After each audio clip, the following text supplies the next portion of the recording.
Right, we'll start out then with approval of the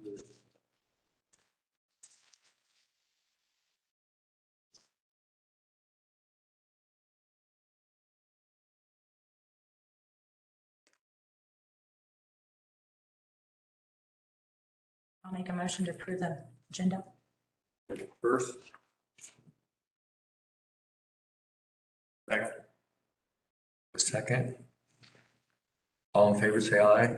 Aye. Opposed, the same.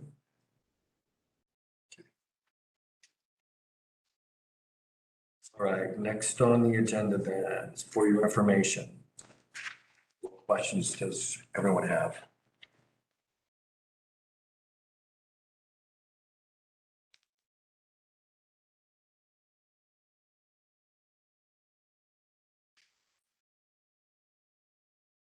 Statement of operations.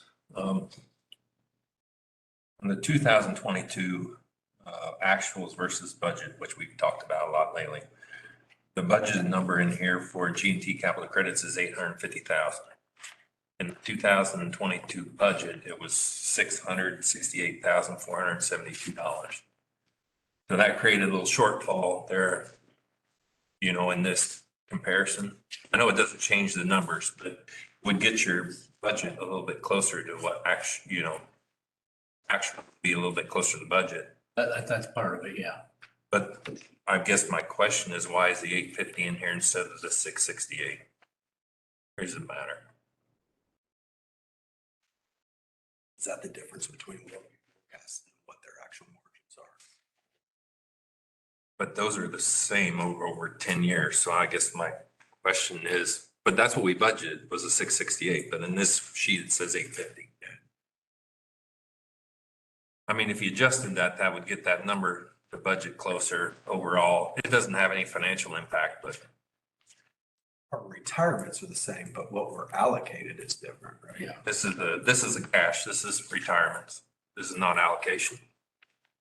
Retirement's not allocation. Correct.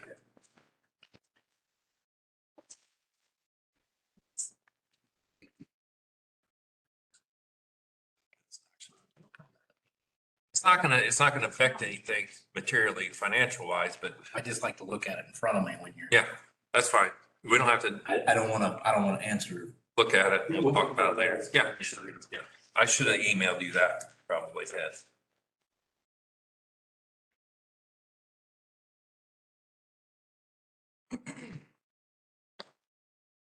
What other questions?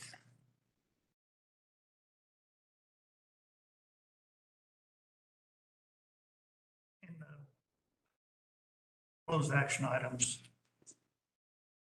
And that was sent in a memo.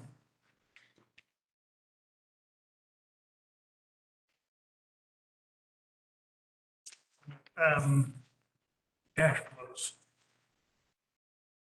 In the original one, the original budget, we had 5 columns here to look at, and in this one, there's 3. Can we get the other 2 columns to convert, add up to this?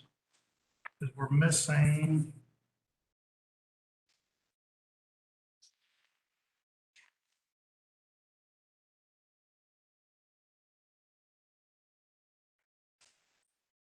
'22 difference and the difference from LE from 2023.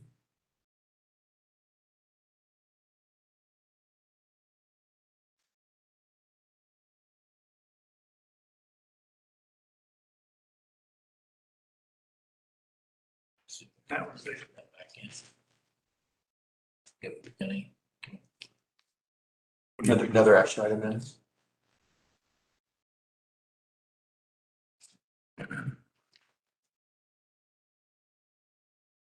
This is the LE to Well, budget. this is the hard coded PDF with actuals. Can you guys do that then? I think so, yeah. Just copy it over. LE to budget to. Actuals, right? You're wanting what in it? The different, and in the original one we got here, it was, we've got, in the 2022, we've got LE budget and difference. And in 2023, on this one, we got budget and difference from LE. We're missing the 2022 difference and the 2023 difference from LE. Can I get those figures on that? I think so, yeah, too. That's good for it. You just want two more columns added to this. Please. On that same topic, the approved cash and equivalents at the end of 2023 and what's actually going to be is about $1.4 million difference. So does our budget that's approved automatically go with what our actuals will be? So you're talking about the difference between the ending at 2022 to, And carrying it into the approved budget category for the cash flow or the cash and equivalents ending of 2023. The way I calculated it should be $1,517,046 So versus $37,999. there will be additional plant expenses though that will come out of that were approved in 2022 that have not yet completely finished. But still, that number is off by well over 1 point. What's a timing issue is what it is. I mean, the cash is a timing issue. I guess I don't, from an LE, had all the projects been completed from September through December, the cash wouldn't be there. It's the same thing as we were talking in the budget. It's all timing. In other words, we'd have to rework the entire budget to pull those out, which creates that. Now I need a CapEx budget with all these carryovers. Okay, but you're going to get the 5 columns that Clay's asked for. Yes. Okay, thank you.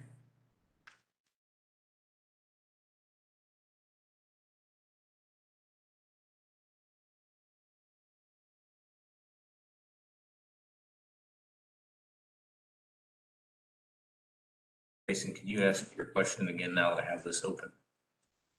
Statement of operations. 2022, very bottom, G&T capital credit retirement. Says we budgeted 850, budget was 668, 472. It's not going to do anything other than change your deviation from budget to actuals. It's going to make that better. I don't have the right one open.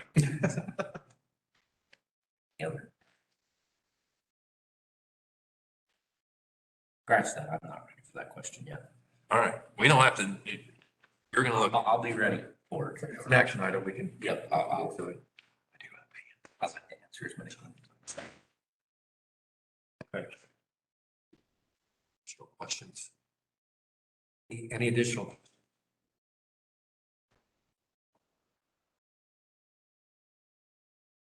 And the closed action items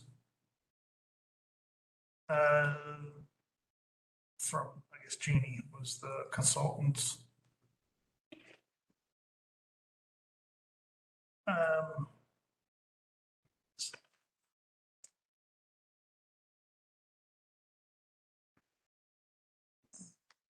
I'll save it for later. You're gonna bring something up later, is that what you're saying?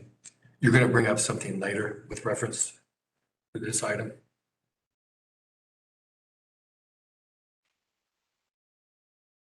All right, Brett's got some handouts he wanted to give to us. Let's go. So the action item that we closed was the unit pricing bids were asked for, and then the maps, right-of-way maps. I said the prior meeting, these are big files, download and. This is, so I printed it. This is the estimated. What that is. So we budgeted. We expect, we got an email that asked, that was one of the last things we waited on. And last, not cash. That is the earning. That's the inside. So, unfortunately, it's not real money to us. Lot of trees. That's what he was asking me about allocation versus retirement. Yes, that is it. This is an allocation number. Yeah, this is like, That changes basically. Yeah. and we got, the number came in at a range, so the final actual number was not quite exactly. Right. We got like a $8,000 range that fall in, and we take the center of the range. Once they get their finals.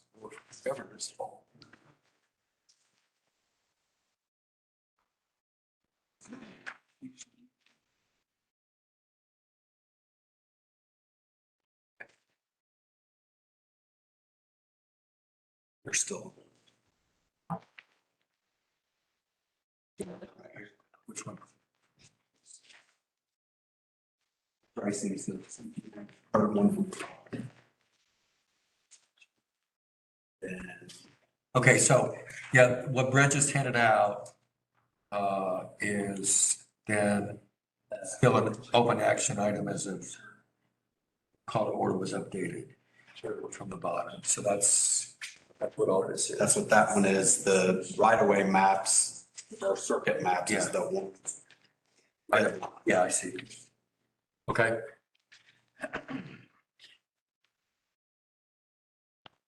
All right, any additional questions for your information? If not, we'll move on. Go to the safety minute and cool moment.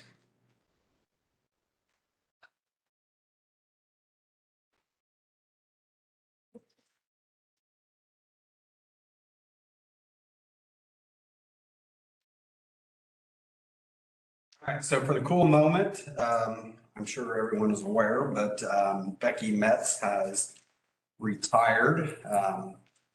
So a little different around the office without her in, for sure, and we do miss her, but we understand she's got a lot of baking done. That was a cool moment. The second one was we hosted a high school career day here. Fuser actually partnered with us on it. It was really cool. They had a construction class from Greensburg that came in. We did lunch and then Pat kind of went over, what a lineman does and all the traits around it. We did a live line demo. Everyone did a fantastic job. It was kind of interesting because afterwards, the teacher, Aaron Mintz, called us back and said, actually, there's two guys that are very interested in your field. So maybe someday those high schoolers will make their way back here. So anyway, it was a really good success. It was neat to see the kids in and kind of teach what we do. And I started it with kind of an overview of what a co-op is. It's really good. How many students were? About 14. Okay.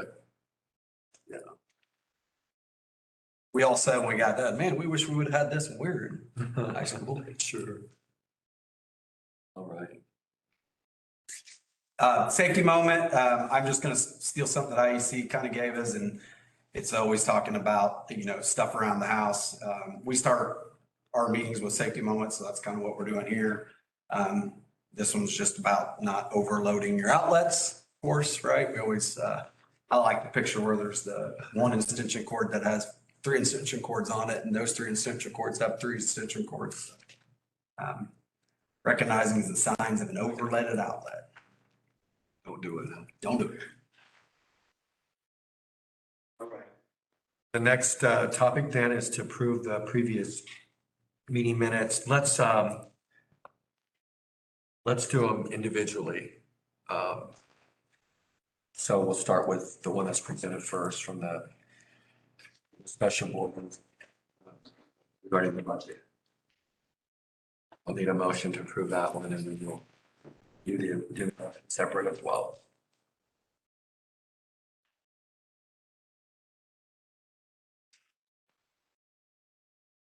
I'll make the motion, but there will be discussion, correct? Yeah, we can do that. Okay. So you're making a motion to approve? Okay.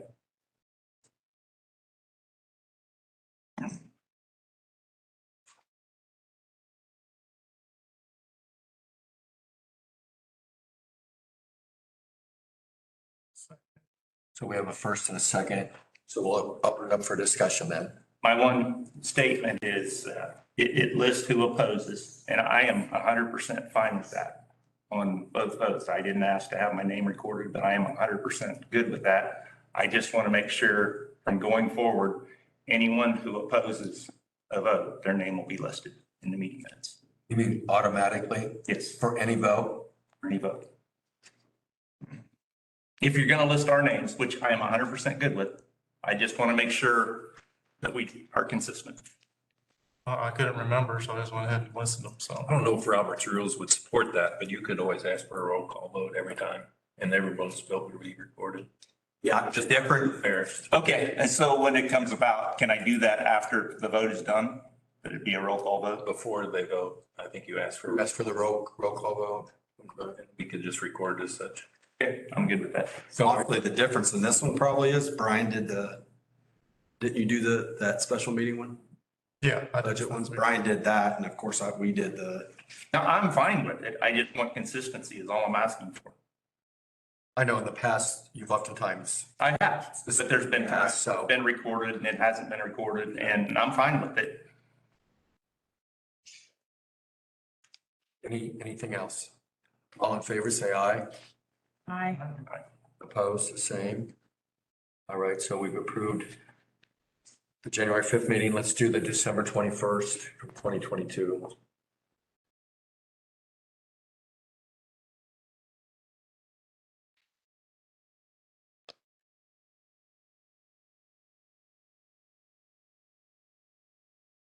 Make a motion. I'll second. We have a first and a second. Any discussion on this one? All those in favor say aye. Aye. Opposed, the same. All right, so. Next up, the CEO update, Brad.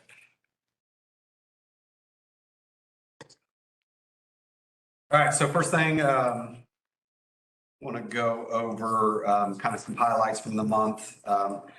First thing, if you noticed, I texted all you all when it happened. We, if you remember, put in a fiber line for, so who our carrier is for our phones. They offer us a service that guarantees a certain uptime. And so because it was on the old coax, they weren't going to support that anymore. So they wanted us to go fiber. So we went to the fiber. Well, when they went to the switch over, something on their end, they didn't get the trunk actually configured right. I don't know that I'm the expert in explaining that very much, but it caused us a bunch of issues. So literally for an entire day, we had no access to call out or to receive calls or to go to CRC. So we struggled through that. And then we ended up at the end of the day, we thought everything would roll over to CRC automatically at 4 because that's how those lines all work. It didn't. So then we kind of scrambled. We ended up getting another 877 number essentially from CRC, and we were able to route the other two numbers to that. So it ended up working, and then we had it fixed within a day after that. So we had a good workaround, but definitely we reviewed our ERP to make sure that what would we do? Because I could tell you Friday night, there was a few of us still here trying to figure out what are we going to do to support outages? If you're going to call the number and it isn't going to go to CRC, how are we even going to have an outage? So literally we had a plan that we were going to go to Walmart and buy prepaid phones and publish those numbers through a press release. Now, all this time, we did get a hold of EMA and they have a database that they can put into all accounts and serve emergency management systems. Dispatch always had it, but anyways, it worked out that we were able to get those routed, but it definitely, wants us to, we went back and looked at our ERP and things like that. So anyways, we're past that now. We are on the fiber line, which they guarantee essentially an uptime. And if they don't hit the uptime, you get a reduced bill on our phone. So just to tack onto that, so we did find out today, late in the day, that the 877 number that they assigned us is actually our number directly to CRC. So if that ever happens again, we can just publicize the 877 number and it doesn't go through our phone system here at the office. It's just a direct line. So in the future, that will not happen because we do have a backup number. All right, for that, we spent a bunch of time planning. Obviously, we're planning for our 2023 projects. So hopefully we'll get those create our goals. We'll bring those to the board. And then those get flowed down into all of our performance reviews as far as goals. So we're working on those. We did have our annual ops review. We actually did that on the 16th. Yeah, the 16th.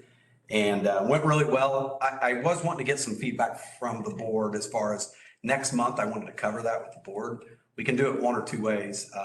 We could literally go through the KRTAs, which I think we did last year. In other words, we're going to go through our metrics that we go through. Problem with that is it's probably 45 minutes to an hour to get through all those. That's what we did the entire company in here. Or we could summarize from, I'm actually creating a report based upon the conversations. So I could give you a condensed version. It's totally up to the board as far as how you want to do that. I think last year we went through all of it, presentation of the exact same thing that the employees got, which is all of our metrics in the KRTAs that we track. Any preference? I'm okay with the presentation, but It's really good information. I mean, it has everything that we track and trend. Things like you guys will see that our outage consumer hours is trending down and has been, and it looks really, really good, but the number of outages isn't necessarily, it's trending down, but not near as much. And some of that is attribution. The lineman was talking about, like, well, yeah, we're able to get things cleaned up a lot quicker in root cause because of the right of ways being clear. So those are the conversations that an ops review sparks. So anyways, up to you. We could go over the report and then I could go through the KRTAs with my team next month if no one has a problem with that. So that's the ops review. And then we've been spending a lot of time training. Obviously we have quite a few new folks. So kind of getting them through training.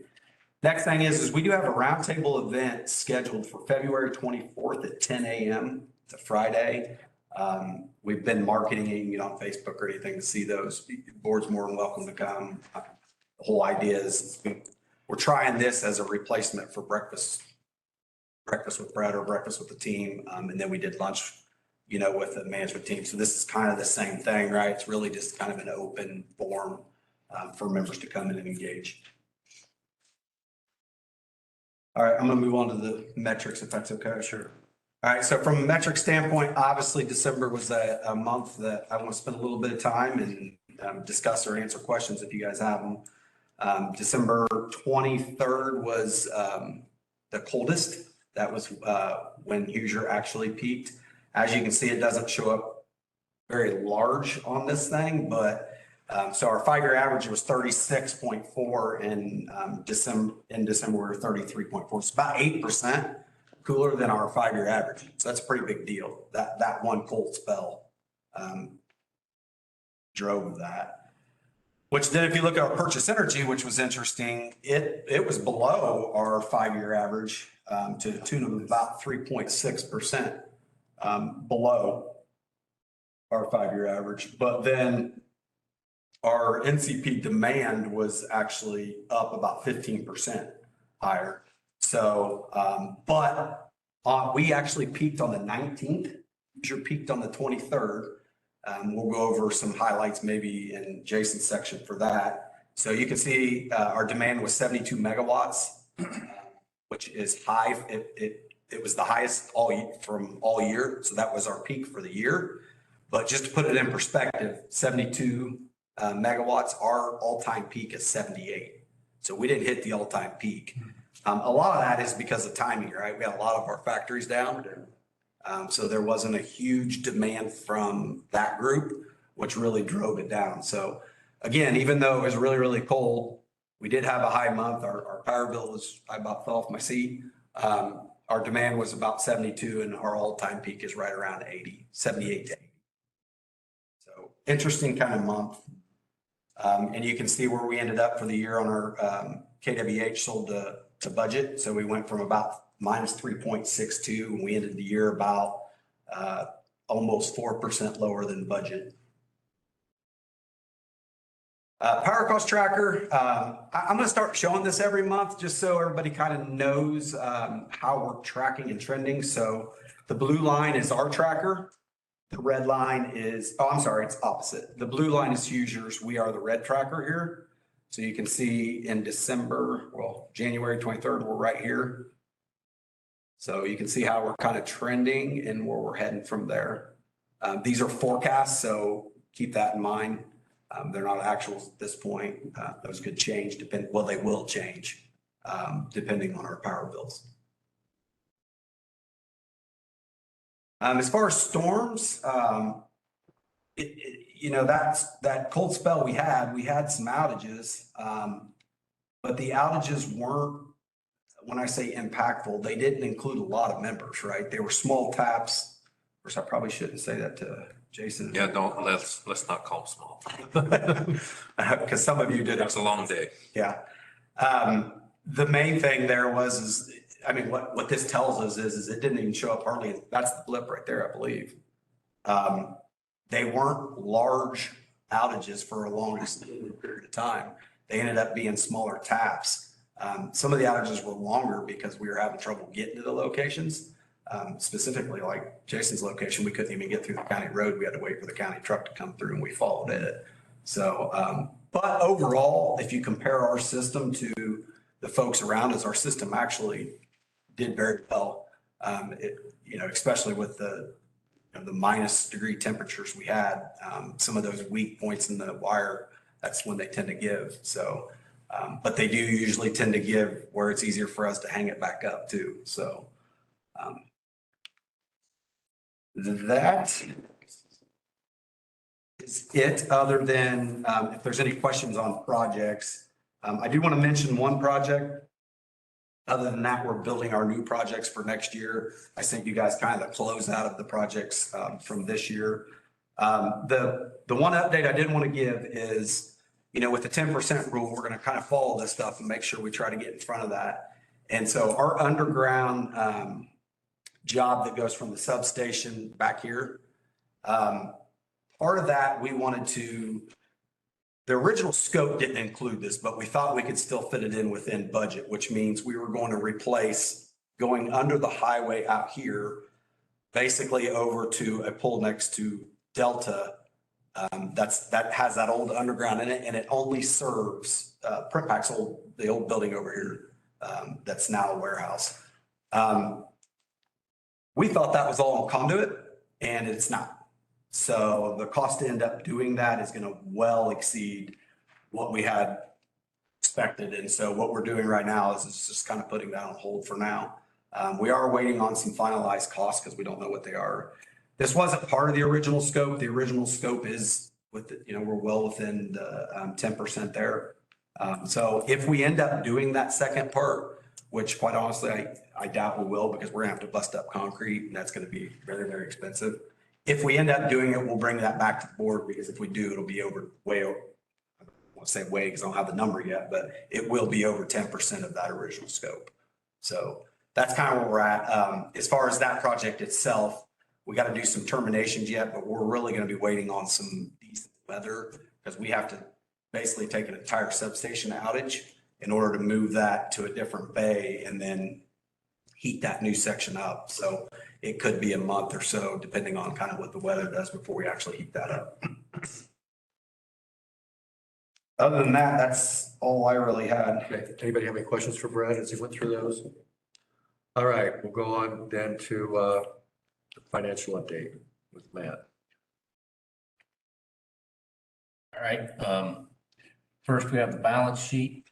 As you can see, the letters to the side are the things that are, I think, call your attention to. A, on total other property and investment increase there is over month to month, it's about 850,000. And that's mainly due to the Hoosier Energy earnings allocation that we received of Hoosier's earnings for 2022. We we're allocated a certain percentage of that, so.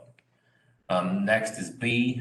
This is mainly due to the patronage distribution declaration and an increase in AP. So at the end of the year, we try to make sure every single invoice that was truly a 2022 bill, if the job was done in 22, we get the invoice in the right period. So we hold AP open here longer. Okay, next, I guess any questions on the balance sheet? Next, we have the statement of operations. On the operating revenue, I have two notes there. First one, A, is we do have lower than budgeted revenue. We are, as Brett talked about earlier, our KWH sales are down and for the year. And then also one thing that does impact this as well is the URT tax repeal during the year. It reduces the revenues that we received because that came out, and that also reduces the fixed expenses. So if you added it's roughly $250,000 would be into the revenue compared to the budget versus how it actually turned out because they repealed that during the year. And the same thing with fixed expenses, there would be an additional $250,000 there. The effect on the net operating margins is zero, but it does impact the gross margin. So next is power costs, and they're higher year to date, which we talked about earlier. Next is our controllable expenses. I think this is, we are on a $6.1 million budget of controllable expenses. We're within $57,000. So we're under 1% difference there, budget to actual. So, and by and large, the bulk of any difference is mainly due to contract labor that we had from outages. We don't budget. We budget based off an average over the years. I believe it's an 8-year average of what we spend when we have outages, and it's higher than the average. Some years it's zero, some years it's a big number, some years it's in between. So, any questions on this?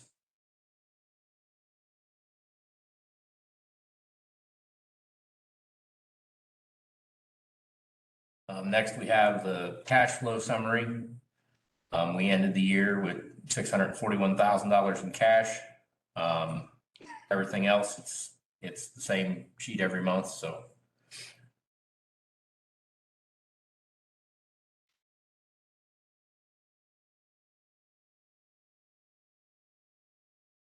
Next, we have the plant.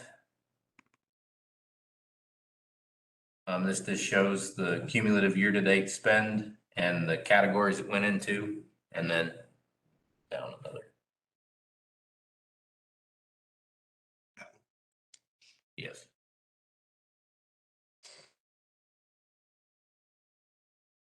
Then we have our plan investments.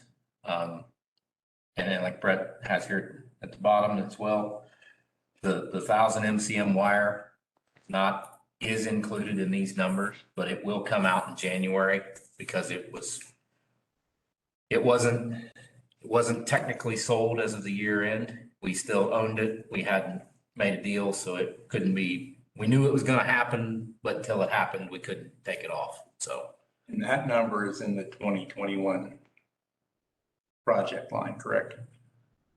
That number is in the top line most. Top line, okay. It's mostly in the top. There's a little bit in the 21 line. Okay, But it is all in the top two lines. okay, very good. So. It's on the wire that was returned. I saw the numbers that were given, but as far as what was sold, was that an equal? Was it above what we paid, below? Sold it for what we paid for it. Sold it for what we paid, so we didn't take a loss or a gain. We did have some cost to unload it initially, but we didn't But pay for the product itself, the product itself was dollar for dollar. thank you. 1646. That's fine. I just want to make sure it was curious what it was saying. Matt, if you could, on the second page of the plant investments, it's showing we only changed out 12 poles.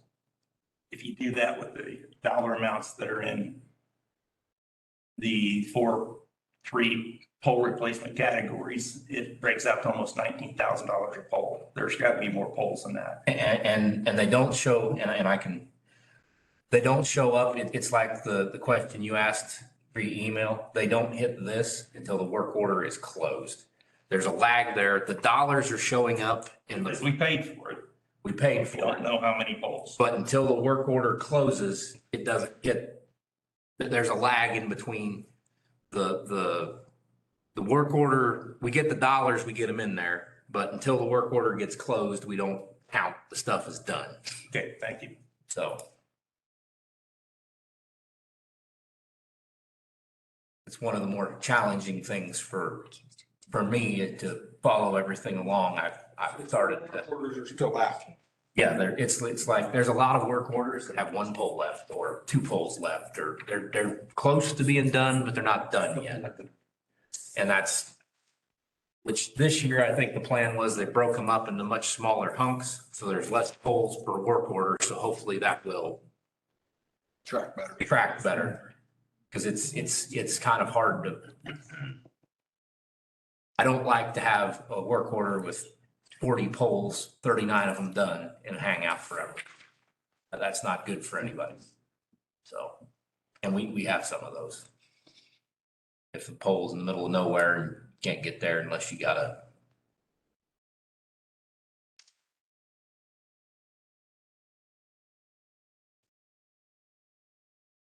Anything else for Matt? We good?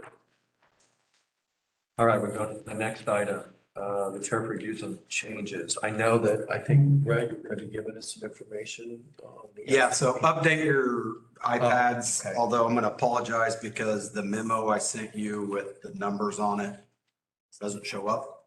I mean, it shows up, but you're gonna have to read it sideways, so I printed it out so you can actually read it. So we need to update call to order. Yeah, go ahead and update call to order and everything in there, we're gonna talk. Should be in there. But unless you can have a sideways head, it's hard to read. Greg, can you share with Cliff? Oh, I'm sorry, Clay. All right, I didn't know if you set it down and I didn't see it or what. So the memo that you got, you can read through that. It's literally verbatim from the email that we got from John, which was the request that you guys all had. The back of that's probably the more important thing. So I'm going to kind of talk through from current year to year 3, what he's done or what he's suggested to do. So obviously the service rate availability charge, if you look at the LCP rate or the LP rate, it's $77, right? It doesn't change. So that stays unchanged. The difference the reason that's we have to change the LCP rate is because we are no longer from Hoosier going to get load controls. That was the big change to their rate tariff, which is April 1st, right? So there's no longer a CP load control. So that's why John's got on here, get rid of the CPs, build it all into the NCP, which the NCP is the exact same we do for every other large power, large commercial, medium commercial, small commercial. So essentially what he's done is look at the right side, it says the LC rate year 3. That's the current rate for LC. So that's where we have to get them. And you guys asked to do it over 3 years.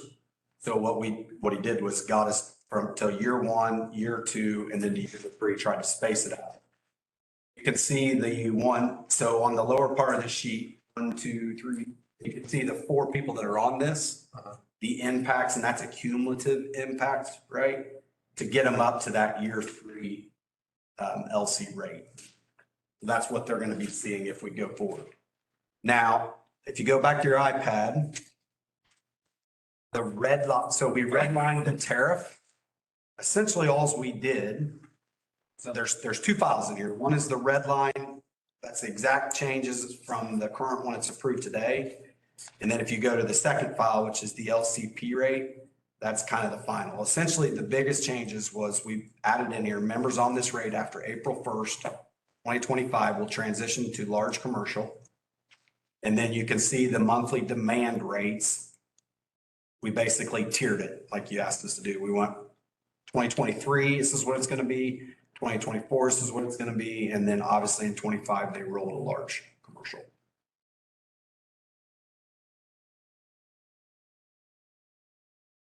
That's basically the gist of it. So year one commences April 1st, 23. And that'll run through April 1st of the next year. next year. Unless you want to do something different. That he built it on 3 years because it's passed, I know. to try to tier it in. And the energy charges are exactly the same, right? They don't change from either rate tariff.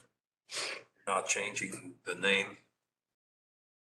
I contemplated calling it an LCP transition. We could do that.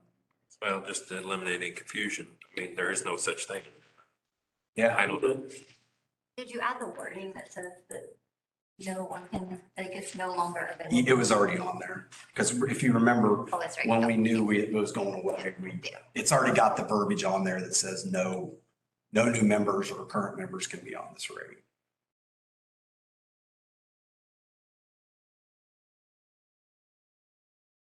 So are you suggesting to change that name? Well, I think it might solve or eliminate some heartache further. I don't know, maybe it's not a big deal, but LCPT? I would think that if it's a Transition. change to the tariff, the name should be changed so those members are clear that it's being changed because it's no longer offered. I agree. What if we just name it LCPT just for clarification? Honestly, I agree. It just can't be called LC because Yeah, that will LCPT. confuse the system Right. when it's trying to go. About LCPT. That's, That's a great idea. We'll call it transition.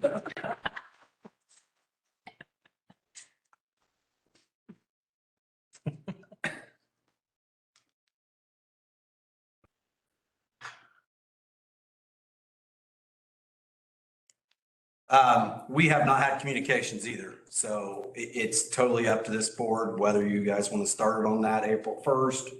How you want to, I mean, we're within the time limit if you make a decision on it tonight, but it's totally up to you guys. It doesn't matter to us. I know it's going to be a tough discussion.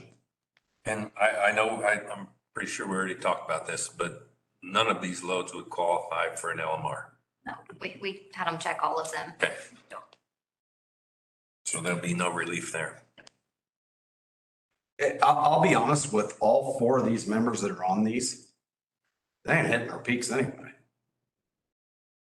I mean, one doesn't run during the winter. Don't have to worry about that peak. And then in the summer, done by the time we hit peak. So the load control really, it messes up, in my opinion, it messes up their business. It interrupts their business quite a bit. Now, I know they're gonna be paying more, but,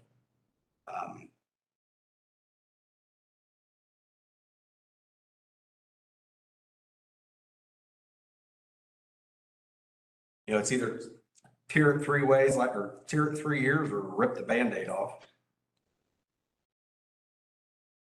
I know we talked about it in the past of thinking about keeping it, so. What's the rest of the board's thoughts? I would suggest that highly.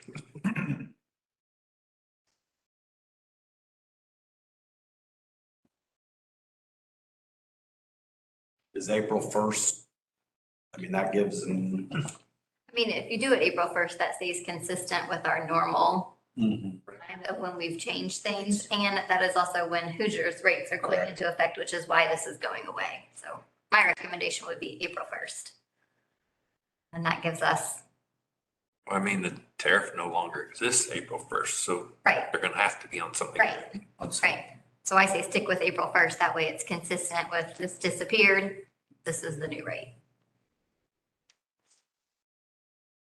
And we can have our conversations and then they have some time to digest before April 1st hits and they get the first bills. First year isn't as bad as if it's tiered in. Right. Correct. But it'll But still- we all it's do still have to take in consideration that they don't know right now. We'd entertain any of you that would like to come in for those conversations.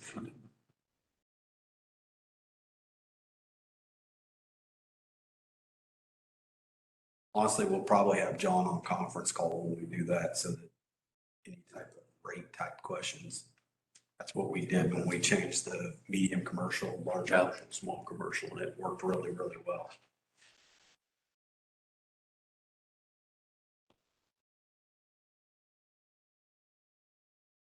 So in order to go with April 1st, we have to do something today. Yeah. I mean, I would prefer it. That way we can get those conversations done, but I mean, I want to give them some time. yeah. It technically says 30 days is all they have to have, but I don't think that's very good. Yeah. Or if you wanted to look at, I mean, he split it up, as evenly as he could within those 3 years, which makes a lot of sense to me, but I think that's what we asked for. no.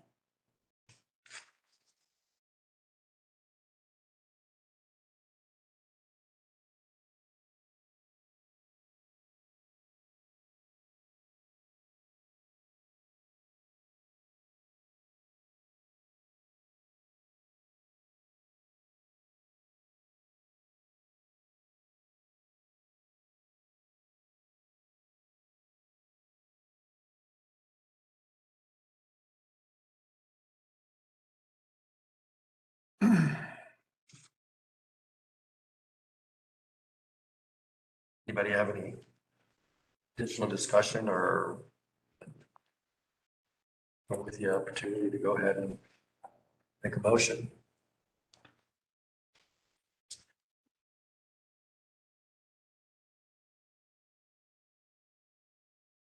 I mean, there is no option C. Right. It's either Band-Aid or stage it in over 3 years. Yes. So it's either we go to the negative, this makes it fair. And option C would be spreading it over a larger time than 3 years, right? Because if not, if the rates stay the same, we will go to the negative and impact the other members Which we already are. We're doing today. currently. Based on right now, if these rates would stay the same and we wouldn't do this 3-tier, our other members would be affected. Correct. Yep. There's no other way to state that. I I mean, mean, that's my statement's correct. yes. Other members will be paying for what these individuals do not pay for. Yeah, and I think, I don't remember the percentage, but on the cost of service study, it had that percentage up there. And I feel I like, remember that too, but I didn't know if that was because of these not, is that the only reason because of these not being changed? yes. They are getting such a discount. The problem is if you go over 3 years too, ideally, we're going to do a cost of service study every 3 years. So in the prior cost of service study, were they getting a discount at that time too? We moved them a little. The rate changed a little I was bit. just curious why the discount was there and to make it go up this much more on the cost of service study, why the impact is so much higher now than it was before. Just out of curiosity. Don't remember what the percentage was at that one, but it was more than what it is now. So I think they were like, well, let's shave a little bit of it off. And then here we are again 3 years later and it's still bad. Still getting a discount. Yeah, so we probably should have done a heavier adjustment last time, to make it not so bad, but This is what happens when you don't move people, when you need them. right. Get behind. I mean, I did my study, of our annual accounts and we have 12 members that have to move classes for this year. 12 members out of 6,500. Pretty good. So we did pretty good in putting people where they should go, but there are 12 that are going to be impacted. They're not massive. Nothing to this extreme. No. This is the extreme. Yeah, Those other ones we don't even need to know about, right? they're not, Okay. I'll call. Is there another one that I didn't see on the CTO? No, they're all good, but there's only 12, which that goes with what John told us all when he came and reported out, that he said that there were people in classes that shouldn't be in those classes. So there's 12. Which is actually pretty good out of 65. But they're to the negative or the positive paying the current rates that they, Both. There's. Yeah, 6,500, it'd be No, you're right. 280. Yeah. Well, Whatever three-phase is, Yeah. I'm sorry. account. correct? Yeah. How many are there? 7 or something like that. Yes. I'm sorry. I was going with total. But still, it's not a terrible number, but there are some that are going up, there are some going down. So Based off how much they've used. it's on their max KW and it's for 2 years. They have to hit that number 2 consecutive years. So they can't just hit it one time and then you move them. They have to hit it 2 consecutive years. Which is what we built in 2018 into the tariff. That was new and Yeah. it's working. I think it was 2018. Yeah, it was. We didn't. I don't know.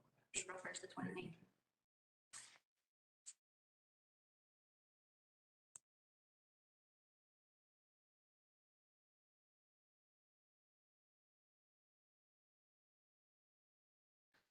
It's growling.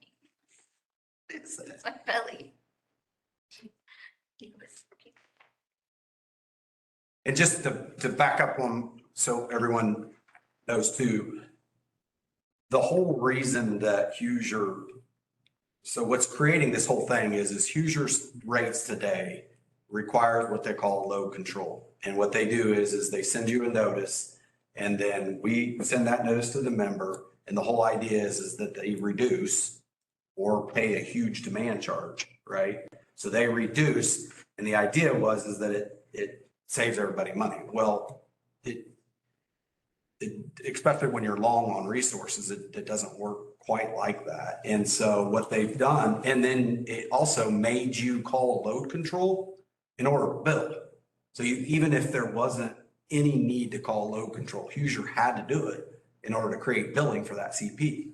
So they decided to get rid of it. Now what they're doing is they're moving to the LMR program, which there's economic benefit for that. In other words, if you qualify, we do have 2 industrials that signed up for the LMR.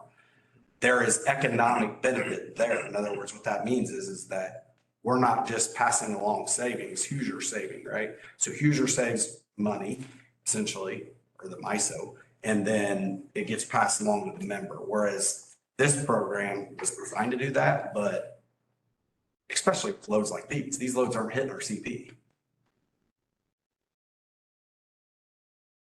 Our peak doesn't even hit the CP that Which much. is why they don't qualify for LMR. Which is why, exactly.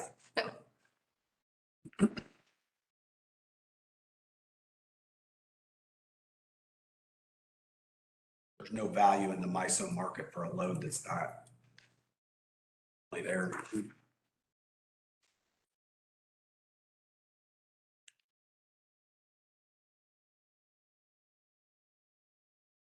I wish there was a better answer.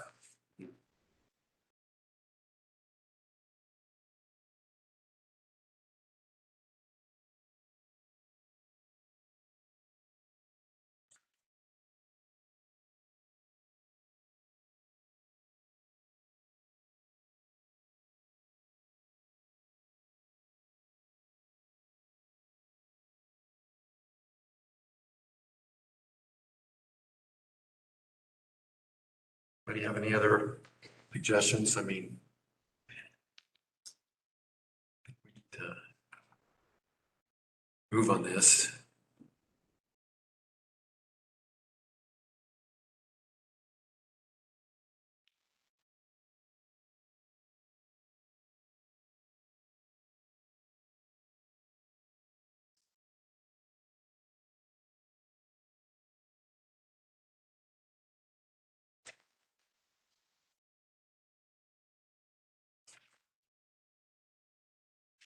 And what's your thoughts? I think you, Right, that was my question, just how the other members would be impacted if we don't. And the difference of why 3 years ago it wasn't increased enough to make this big of a difference of an increase 6 years later, just out of curiosity. Because it would seem like it would have been tiered over the last several years. One big difference on that too is we had no idea 3 years this was going away. We did know that they were under the overall rate, but I think the board decided at that time not to rip the Band-Aid off and to move. didn't Crystal, didn't you say you moved a little bit? We did, We did. but yeah. But nobody knew then that load control was gonna go away. So And one of these we specifically knew was kind of, I don't want to say charity, but was a donation. Let's call it donation, not a business.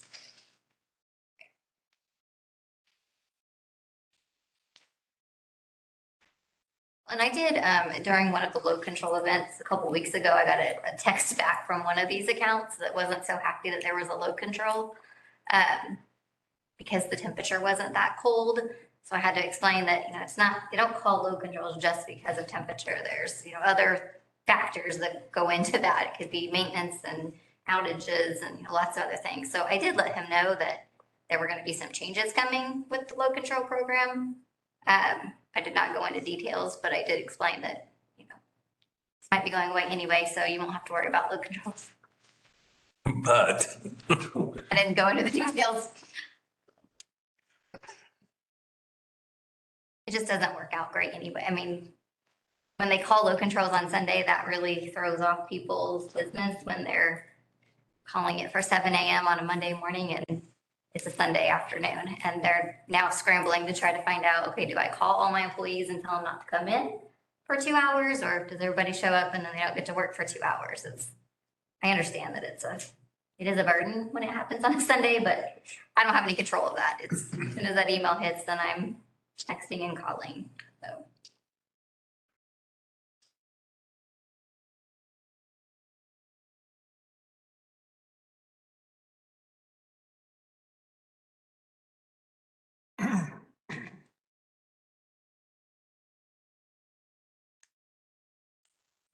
Your thoughts? I think this is the best option. It's unfortunate that April 1st with the 3-year transition, I think's the most prudent thing. Carl? No, don't have any choice, do they? Doesn't sound like it. Need a motion.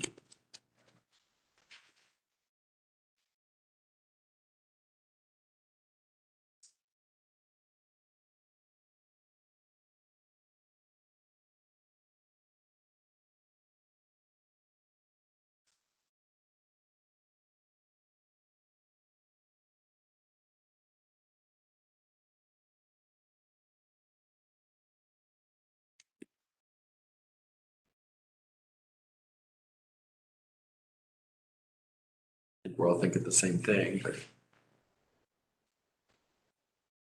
we go forward.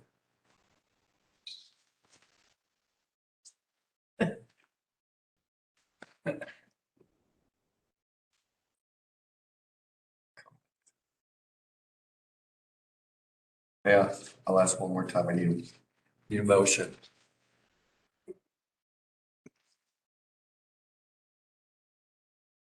I'll make a motion. Do we have a first? Thank you, Dale.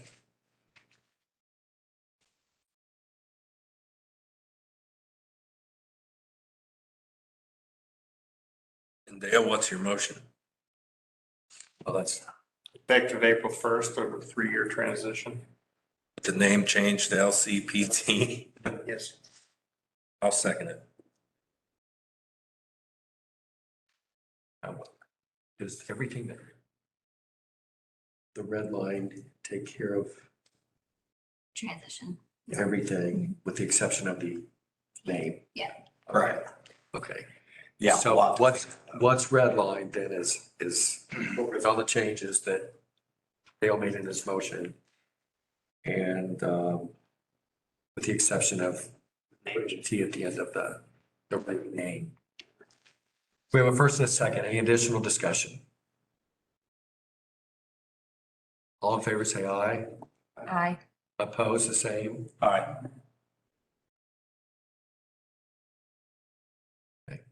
Jeff, you opposed. Motion passed. All right, so there's an item, just if anybody would like to discuss any of the other tariffs at this point.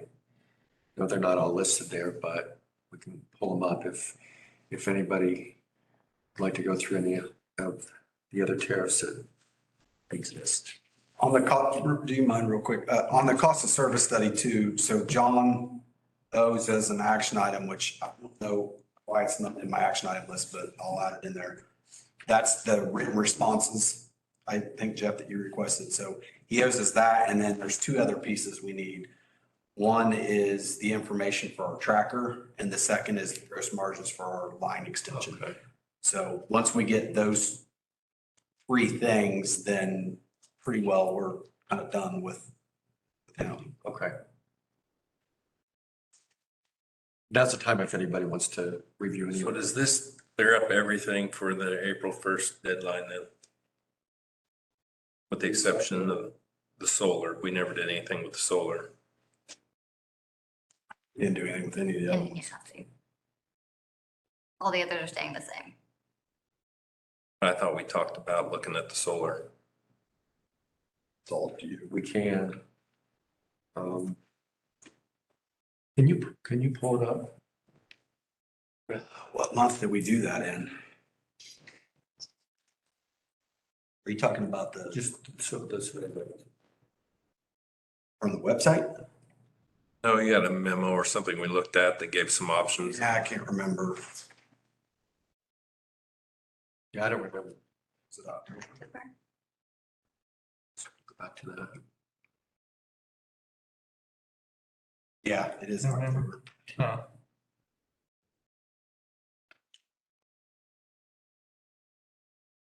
October just has that. So there's the two rates that we have, which is Rev 1 and then the current rates for net metering. Then there's the Theory 1, which is the avoided cost. Theory 2, which is wholesale power only, and then Theory 3, which is essentially what we do today.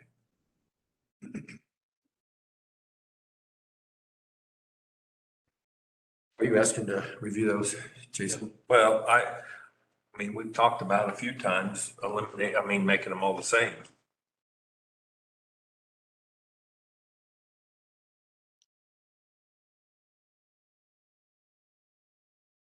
You mean Rev 1 in the current? What month is that? You said October? October, it's in October on line item 7.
No.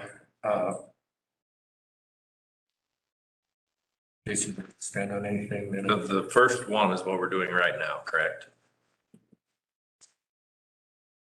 The one that's not listed as a theory, what we're currently doing. So are those rates still, that's the old rates, right? Yeah, so there's Rev 1, which there's 3 members on, which was an old rate that was produced, I don't know, a while back. And there's the current one, which is any new member that would go into solar. Since this affects me, I'm going to leave the discussion so you guys can have your discussion and do whatever you need to do. I had this discussion. Which one is it? Actually, we actually do. He talked about this. But one of the 3 have already got contracts, am I correct? Is the contract up? Yes. Be terminated in 30 days notice by either party. My first point is, are these rates going to work with the new Hoosier tariff? Going forward. That's number one. And number two, we shouldn't have there should not be anybody on a special deal.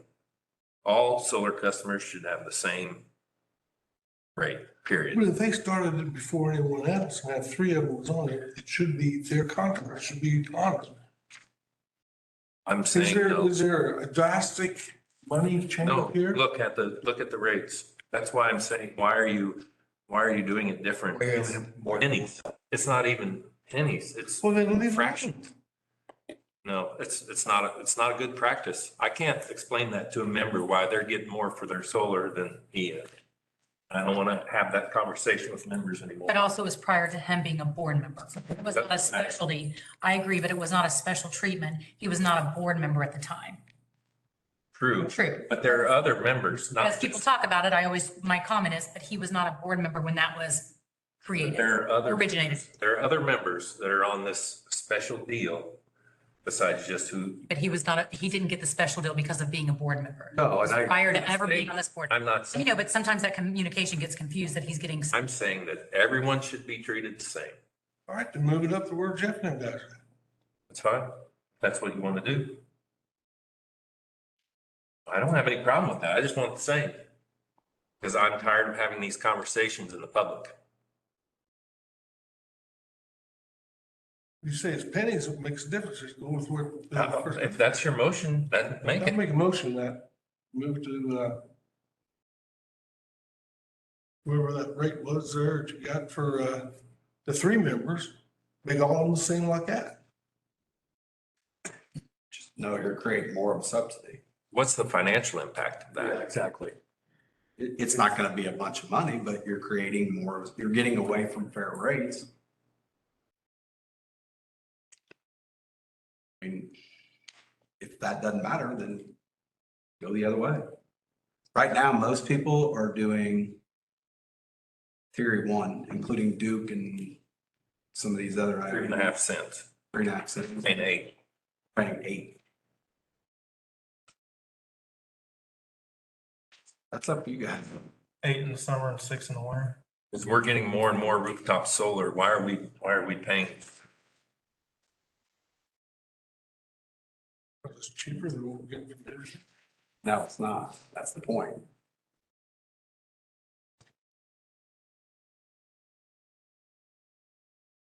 The avoided cost from Hoosier is 3 cents. Well, 3.5. You're paying 8. We're paying them 8.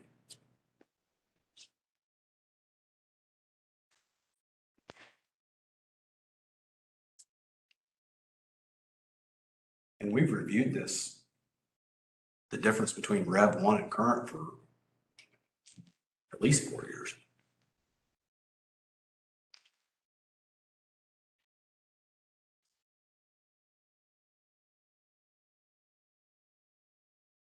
I would like for someone to, and it could be the higher rate, whatever you want, but I would like for someone here to justify to me how they're not all being compensated the same, regardless of who it is.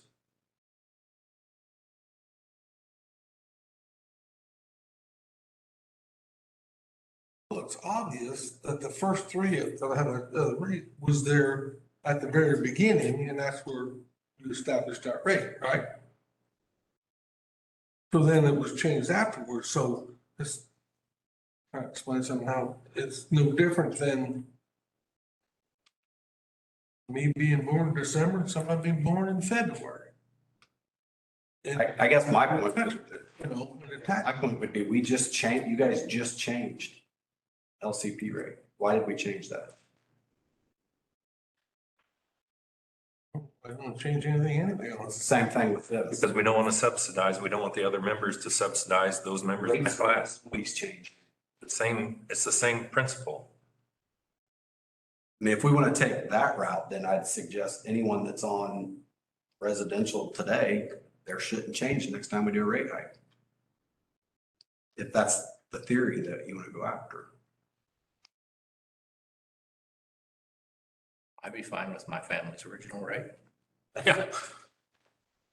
Was there a contract signed with the others?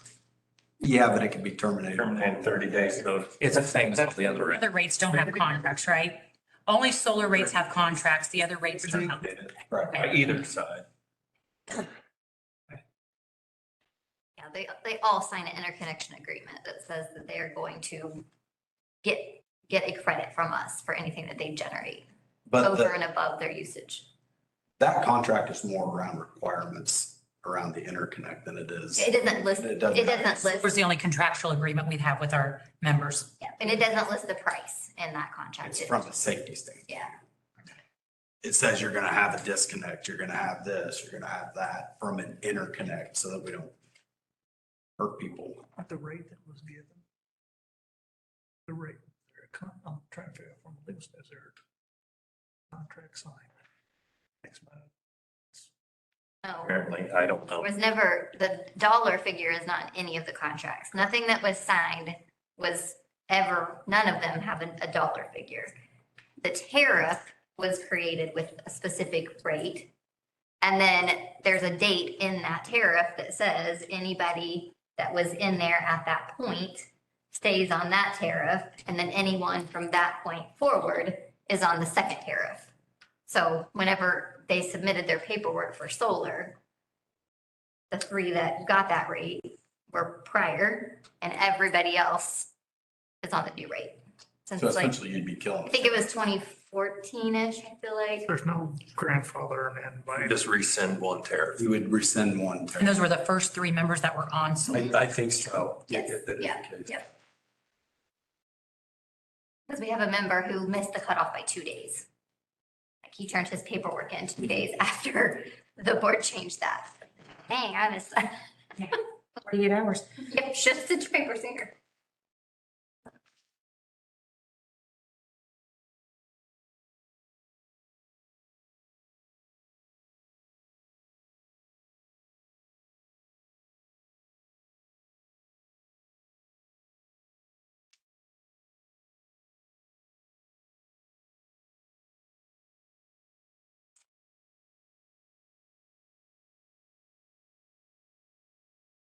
So then that's the motion, I think we have a first, right? to rescind that original tariff. To rescind the original one? Yeah. Make everyone's solar payback the same. Every member the same. At the current tariff. The second tariff, not the first. Lower price. 0.08310 summer and whatever that says for winter. The current good tariff. the Yeah, the one that current- everybody's on right now. Crystal, how hard would it be just to do like last year's annual figure, what they paid and what they would pay under the new tariff? Just on those three? Would that be really difficult to do? Could you do that for us? I thought you were asking me for all of them. I was like, oh, Lord. Can you just like back of the napkin for it? That's like why we're sitting here. Do you have that spreadsheet that we pulled like, how many did I do? 10 You customers? can see the dollar amount that we're. Can't be that much. That's what I'm saying. Wasn't. Can you do that for us and send it out before we? Yeah. Ready? That's what we do right now. Jason is 0.08. I don't, when was this loaded to our CTO? It isn't. So it's in October. Sorry. No, but when was the new one put out? The new, okay. The new what, Suzanne? Go back to October. That's the one we're looking at. Okay. Sorry, I didn't load anything in. Okay. October. Right, you didn't put anything in that. I just wanted to, we put one in there for all tariff. General, just. If those members could just have a difference of what it would be last year and what it would be under the new tariff. The three are getting. So instead of saying 3 cents, 8 cents, 5 cents. That's 0.09. Yep. And everybody else will get 0.08. Oh. Just to clean it up.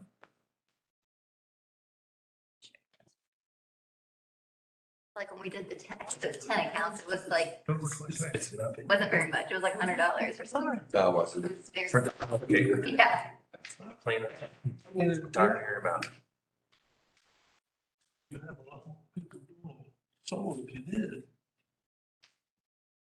Maybe if those two individuals see the difference, then we can say we're all on the same is more justifiable versus 3 cents, 5 cents. Because in my mind, I have no calculation what that equates for a year. It's hard to do it because there's 3 seasons too. It's hard. Do a whole year. Yeah. last year The whole- and what it would be under the new tariff. Yep. Just as simple as that. So It's what's, not hard to do. No. Okay, thank you. so we're gonna table the vote until then? I would like to see that. That's fine. I'm sure it's We didn't get a second. No, we're gonna do a little research that she asked for. Okay, We'll table it. I just think in our minds that would be, yeah, we'll get you up. I think we'll see if there's any other rates that want to be reviewed.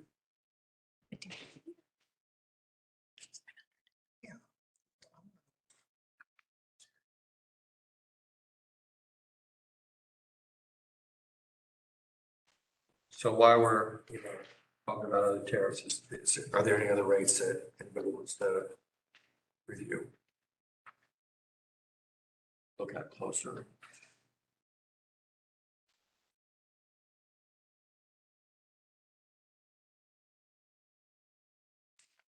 Very good.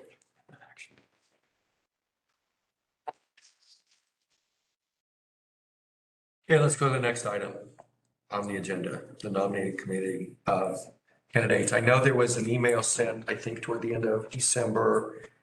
Looks like there's 4 districts that have to come up on the nominating committee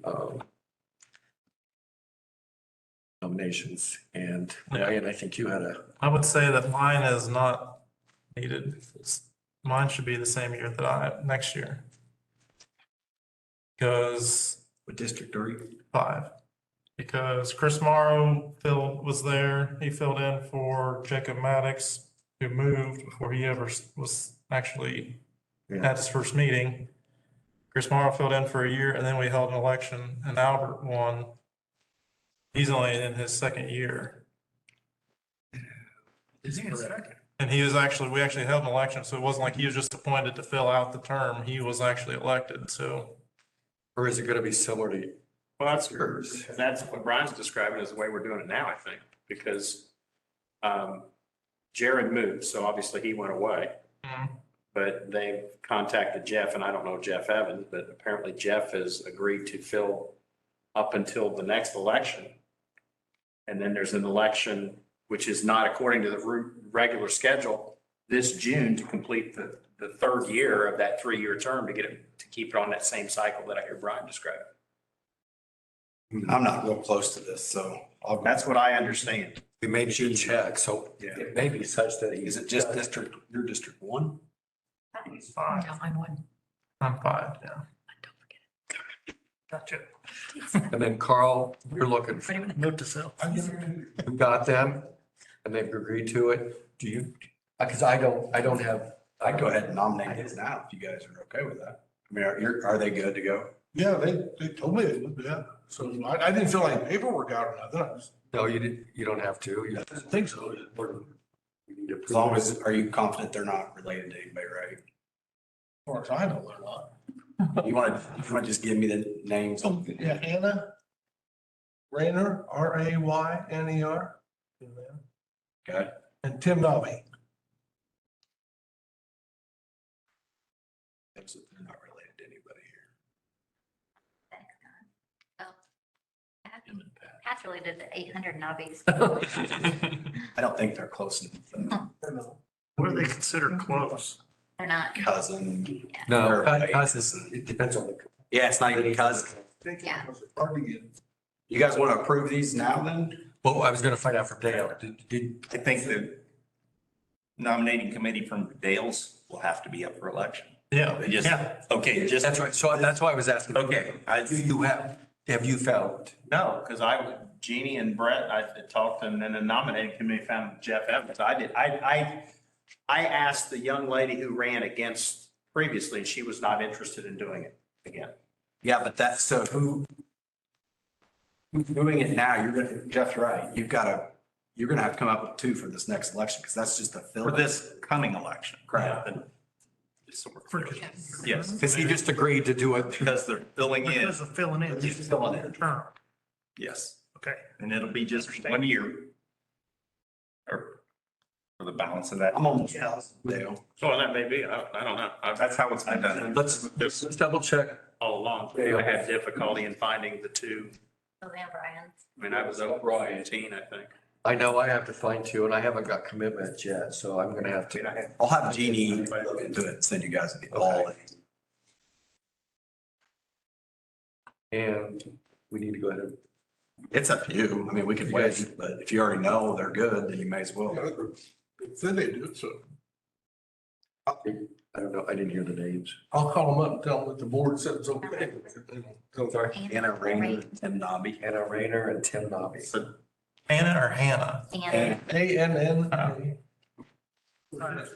yeah, Rainer.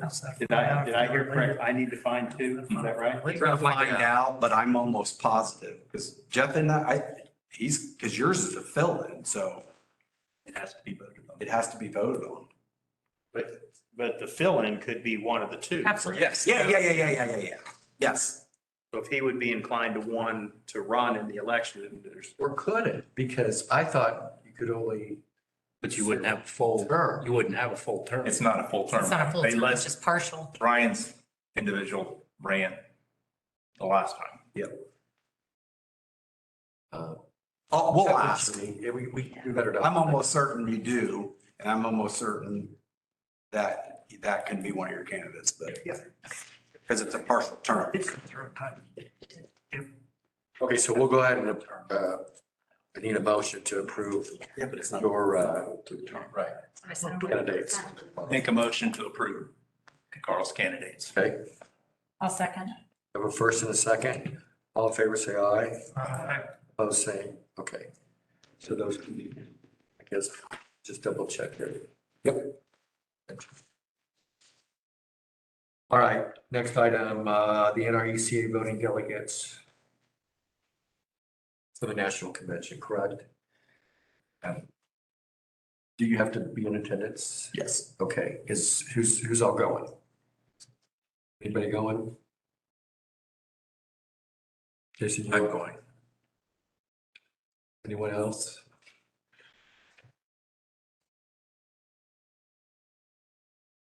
So. Congratulations. You won. Yeah.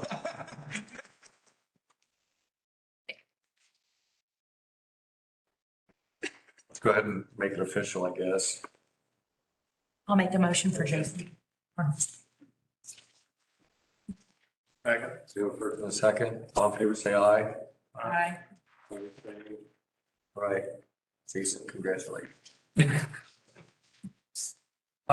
next item is the candidate bio process. Now, I know that, I guess it was the CDC that came up with this,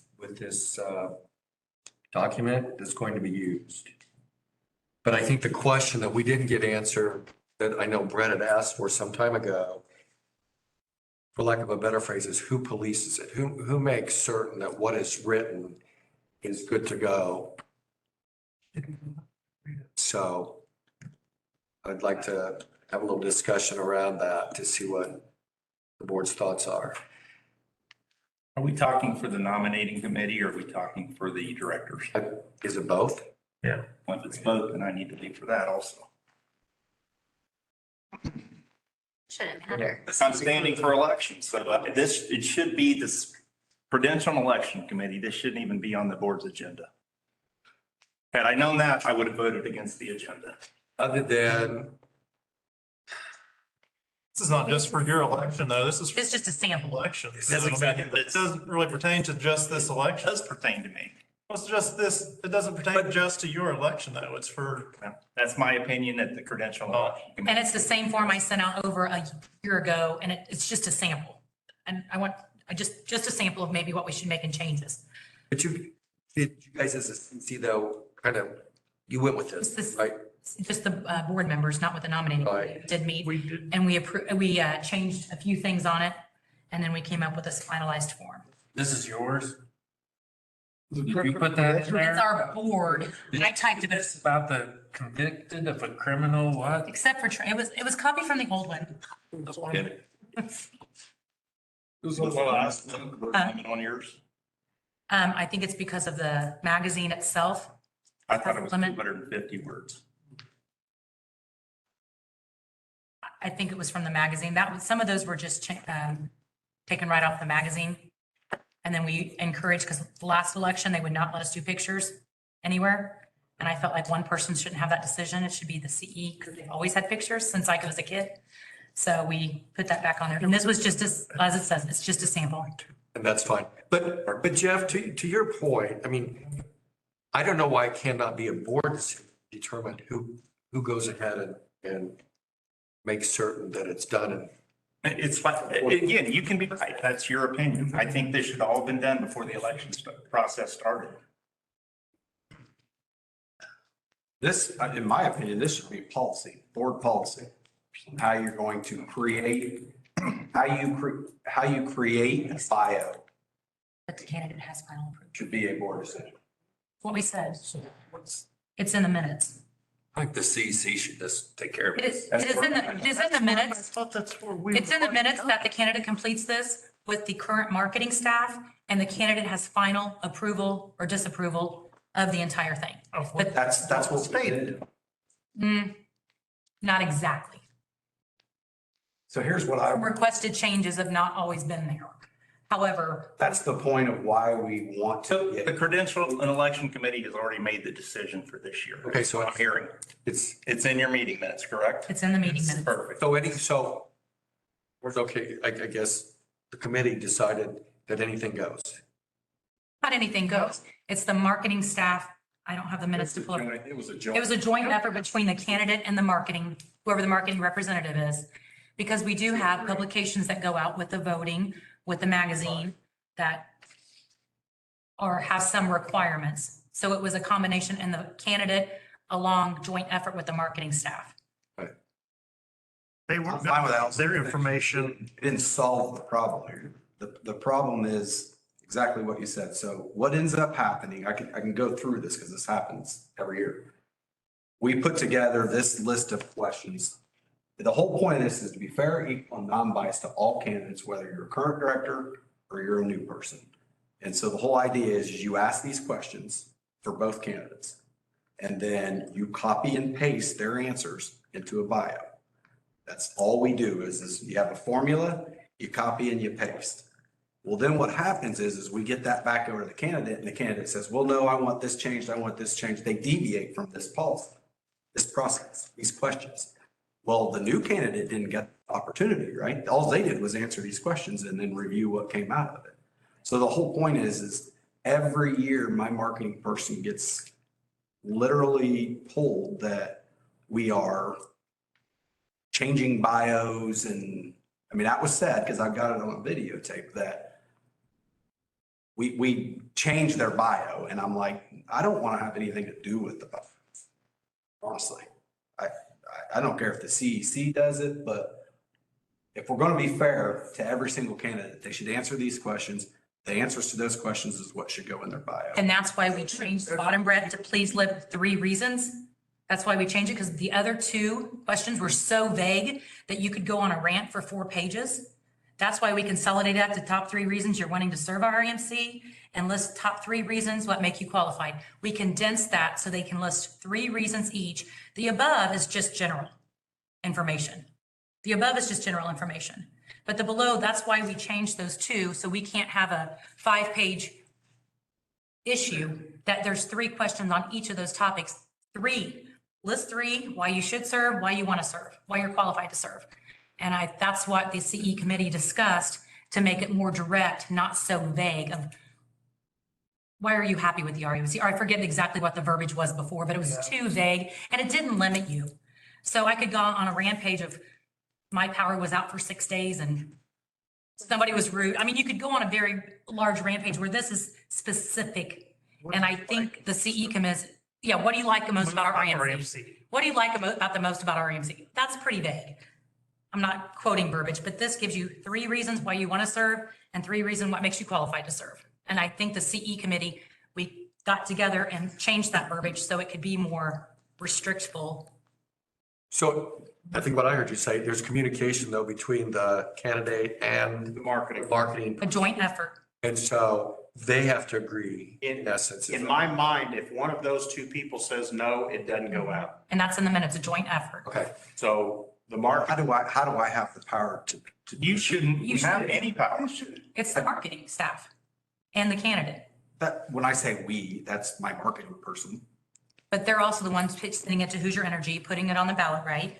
You're not specifically doing that. They are. So it needs to be conformed to what they require because that's where this is going. So within the last 2 years, we took what was from these questions, we put it into the marketing person did it.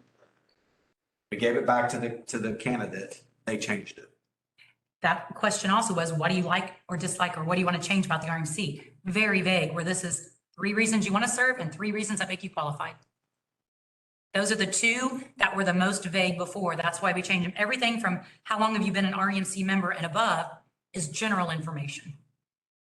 They can't really deviate and go on a rant for 4 pages with that. But the bottom 2, and that's why we said was a marketing joint, I can't remember the exact verbiage from the minutes. We came up with it. Continue on with you're saying one person changed it and embellished it a little bit, I'm guessing, or something or other? So what we did is we copied and we've done this for 3 years. We copy and paste what's in here because this is what we give a new candidate too. Right. Right. And so we take it, we paste it. This is our formula. Right. No matter what the questions are, this. Right. So then what ends up happening is the candidate wants to change something from these questions. And then we say no deviations from these questions because the other members aren't getting to do that. And then that's where the problem occurs. Would you guys entertain the CEC approving, taking, I mean, I guess I could have my marketing person take the information from this, put it right into a bio. My problem is who approves any deviations? I would say if the marketing staff and the director or nominating committee running cannot agree, then it goes to the CEC. If a director, That could work. if the director fills it out and the marketing rep says, yes, let's put it in there. Yeah, and that's what I'm saying. If Yeah. if either one of those 2 parties, the marketing person or the CEC, says no to whatever this document in that format says, then it doesn't go forward and it can go to the CEC. Okay. If they agree, just let it go. Is that? I mean, it's not fair for one candidate to have the opportunity to embellish it and the other one not have the same. So, and I hear what you're saying. Let's just eliminate that opportunity altogether. Fill this out. There's a formula. It drives the bio. Here's the bio, from he to him or whatever. Not material, no big deal. But if it materially changes that bio, We marketing. have to fill the new. So that's a great idea. I think that if they can't agree that it goes back to the CEC, but what tells us, what gives the authority to do that? Like, do we want to create a policy for this? How do we want that to? Well, I mean, I'm talking 20 years from now.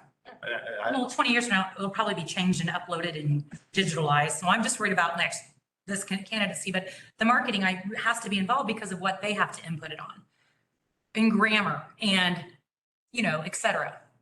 But if, like I said, if they both can't agree, then I guess the CEC should have a meeting, but there needs to be a deadline like coming out because all that stuff is a month. Right. Take it and go with it from there. Deal with it when time. So can we just make a motion or you guys can make a motion? What? I think they already have. I don't think that last item was stated. In the minutes, it said a joint effort between the marketing agreement. I don't know the verbiage. It was your joint effort on the marketing staff and Between candidate. the candidate, I mean, it's gotta be. Then we need to add something that the CEC will get involved, is what you're saying? Yeah, That's what he wants to add. like the process. Ideally, this would be a board And if the policy. candidate and the marketing person can't agree, then it goes to the CEC. We need to add that. That's all you have to say. Yeah. Let me know and I'll get with you guys. Is that? I mean, I know this sounds, but I'm telling you, every year we have problems with this, every single year. But it sounds like a solution Yes. for the CSC. I think also the detailed questions help a little bit. Listen, No, I agree. That definitely helps too. You're limited to 200 words. You can't run on too much. So do we just want to make a motion and then we'll back that up with policy later? Man, I think it's a simple board policy. Essentially, this is the formula, right? And any deviation that the 2 marketing and candidate can't agree on. The CEC. CEC just is a side effect. I guess my point is so please list 3 top reasons of wanting to serve. Please list top 3. Let's say I want to go on a rant about, I'm gonna give you 0 rates for 0. I'm gonna pay you. This is what the CE came up with already. So I think it would be the CE committee who makes this biography. So go ahead with your thought. I want to hear what you're going to say. My point is if somebody put into their bio, I'll give you free power in their bio, it does not follow this formula. And I'll buy you a new, deviation. I'll buy you an EV and you can have, I'll give you $10 if you vote for me, They can write that if they want, they go over $10. How can we stop them from that? because it doesn't follow the formula. Why are you wanting to run? Because I want to give everybody $10. I would argue that doesn't follow the formula. Well, this is what the CE committee, I mean, if you're saying no, then that's too much authority for you over the CE committee, because the CE committee already came up with this biography. We unanimously vote on it, we took minutes and we gave it to Jeannie. I'll do whatever you want. All I'm saying is, so how does it not follow the formula, Brett? I'm confused on that. I mean, if a candidate is that shallow, and I know it's an extreme example, but if they're that, extreme example, it's happened last year, not here. I know when I was there at the annual meeting where it happened. But you can write whatever, I mean, this follows these 3, they list 3 things. I like the idea of if any deviation past these questions, we'll do whatever you guys want to do ultimately. I mean, we've done it for how many years now? If the marketing and the delegate not come to an agreement that comes to the CEC, we'll deal with it from there. Does that give you what that's exactly what I think is. It gets me out of making, not personally me, my team. You don't want the marketing person in a rock and hard place. I get it. I mean, the only thing to me, the only thing the marketing person has to decide upon is, are the deviations material that I don't feel comfortable in approving this? And if they don't, then it goes to the CEC. Correct. And then it's under. Then it's a CEC decision. I think that's perfect. And I agree, we need to keep the marketing person out of that. That's not their decision. They're just, we're giving them the game plan or the marching orders or whatever you want to do it. Since it wasn't included in the minutes, can somebody make a motion to support basically the CEC? Yeah.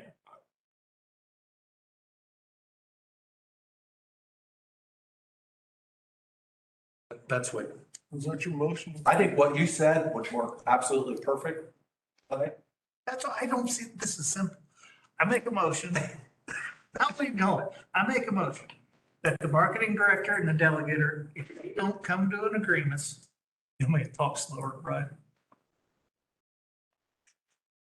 I think I know what you're gonna say.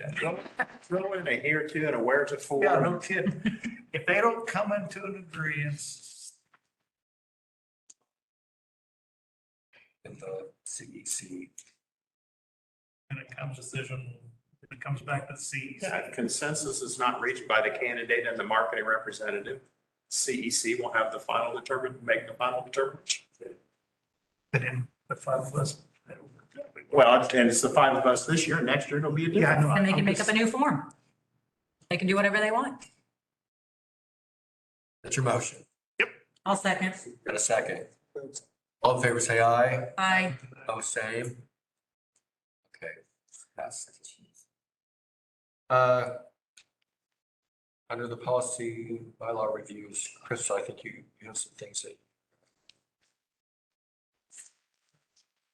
Okay, so back in 2019, when we started the prepaid program, we kind of came up with some wording for the rules and regs based on what some other co-ops kind of were using. And we were going through here and noticed a couple of things that are a bit different than how the prepaid program actually does function. So we wanted to get those updated. So one of the things is the holiday schedule. When we originally did it, I think we had like 4 or 5 holidays in there.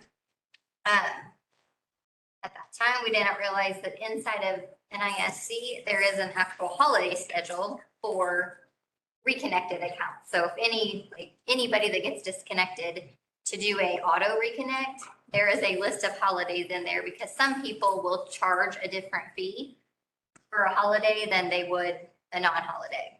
So in our system, we have pretty much every holiday listed. Well, what we found out was if a prepaid account was up for disconnect because they ran out of money and it fell on, let's just say, Good Friday, because that wasn't one of them that we had marked, they would not disconnect because in our system, that holiday has to be listed. So the prepay looks at the holiday list and says, is this day? And if it was, it would not disconnect them. So then it would wait until the next day and it would go through the bill calc and then it would turn them off that day. Not that it was a huge deal because really they're only getting one extra day before they would disconnect. But to clean things up and make it match with what we're really doing, we went ahead and added in all of the holidays in here. So it's not really a big deal, but we did want to go ahead and update that. The second piece in here was the energy assistance pledges. We had originally had it that they would not apply until after the payment was received. That is not how they work. It hits their account. So if Human Services calls today and says that this account's going to get $500, they pledge it, it automatically goes $500 into their bucket available to use. And then when we get the check or the electronic deposit a week or two later, it just clears out that field, but they've already got their money. So just cleaning up some verbiage on that piece to make sure it matches what we're really doing. That's all that there was on the rules and regs. Any questions on that piece? So then on the Appendix A. So just, again, wanting to make things a little bit more streamlined with what we do today. When we go through disconnects, a lot of our accounts are disconnect callers now. So when we go in and we hit the submit button to start sending out all those disconnects, we're disconnecting between 25 and 30 accounts at one time. They're all disconnecting within probably 5 minutes. So at that point, people are already calling in, trying to make that payment to get reconnected. And the girls don't have time to go in and add the $40 disconnect fee. And then they have to age it so that it goes into past due. So that when they call in to make the payment, they're paying the right amount plus the fees. So what we're suggesting is that we change the wording to say a reconnect fee. So we won't go in and add a $40 disconnect fee and then a $40 reconnect fee when they pay. It'll just be a one-time reconnect fee of $80. So that'll just save the step of them having to go in really fast and try to get these fees added, aging them. It'll save a lot of time. And all of our other policies already actually state that we will charge a reconnect fee. They never mentioned anything about disconnect. So It's the same people. it'll save a lot of time for everybody. And then they'll just have one flat $80 fee. How many repeat customers do we have? I mean, pretty much the same every month. Okay, Okay. so we don't have any expense in just disconnecting them, correct? Just the meter. Right, and we're doing 30 of them. And so these are people that are struggling to make their bills anyhow. So why don't we just charge them $40 to rehook up? Instead of hitting them with $80. That's my proposal to change to this. Is there incentive with this to try to put them on budget pay to get them off that? Because I mean, that's why our list has gone down so much, correct? yeah, so Is there an incentive to give waive if you go to budget pay? so that was another piece that we were gonna change. If they were on prepaid, we were not gonna charge them any fees. Because it really doesn't make sense, because there is nothing involved. Prepay is so automated, like we literally do nothing with them. It's automatically set up, it bills every day, they disconnect whenever they run out, it's automatic. They pay, it's automatic. The only piece of that we're doing manually is adding the $40 reconnect fee. So So we are currently charging them we are today, but completely automated. yes, except for that adding that $40, which we want to take away because to us, it doesn't make sense to charge them. Originally, when we first started prepay, it was, okay, if we add the fee, maybe there won't be as many people disconnecting constantly because then they're having to pay $50 for a credit plus a $40 reconnect fee. Maybe that'll deter them from not paying. And I think it has helped because there's not that many on prepay that disconnect every single month. So, but the normal ones that are disconnecting, the 25 to 30, they're pretty consistent. The list when you go through it. And they don't want the option of prepay? So Some of them are very adamant they do not want to go on it because they want to make sure they can have a payment arrangement. Because when you're on prepay, you do not get a payment arrangement. You're paying ahead, so there is no payment arrangement. And there are some people, I mean, there's one lady, she has a $500 deposit. And I ask her every time I talk to her, can we just give you your $500 deposit back and you go on prepay? Nope. She wants to stay on regular billing so she can have the payment arrangement option. There's just some people who don't want to be on it. Some just don't like to have the responsibility of making sure that they've got enough money in their bucket. But if they were incentivized by, if you went to prepaid and you disconnect, you only got to have your $50 credit, you don't have to pay your $40 fees. We could potentially get more people moved to prepay.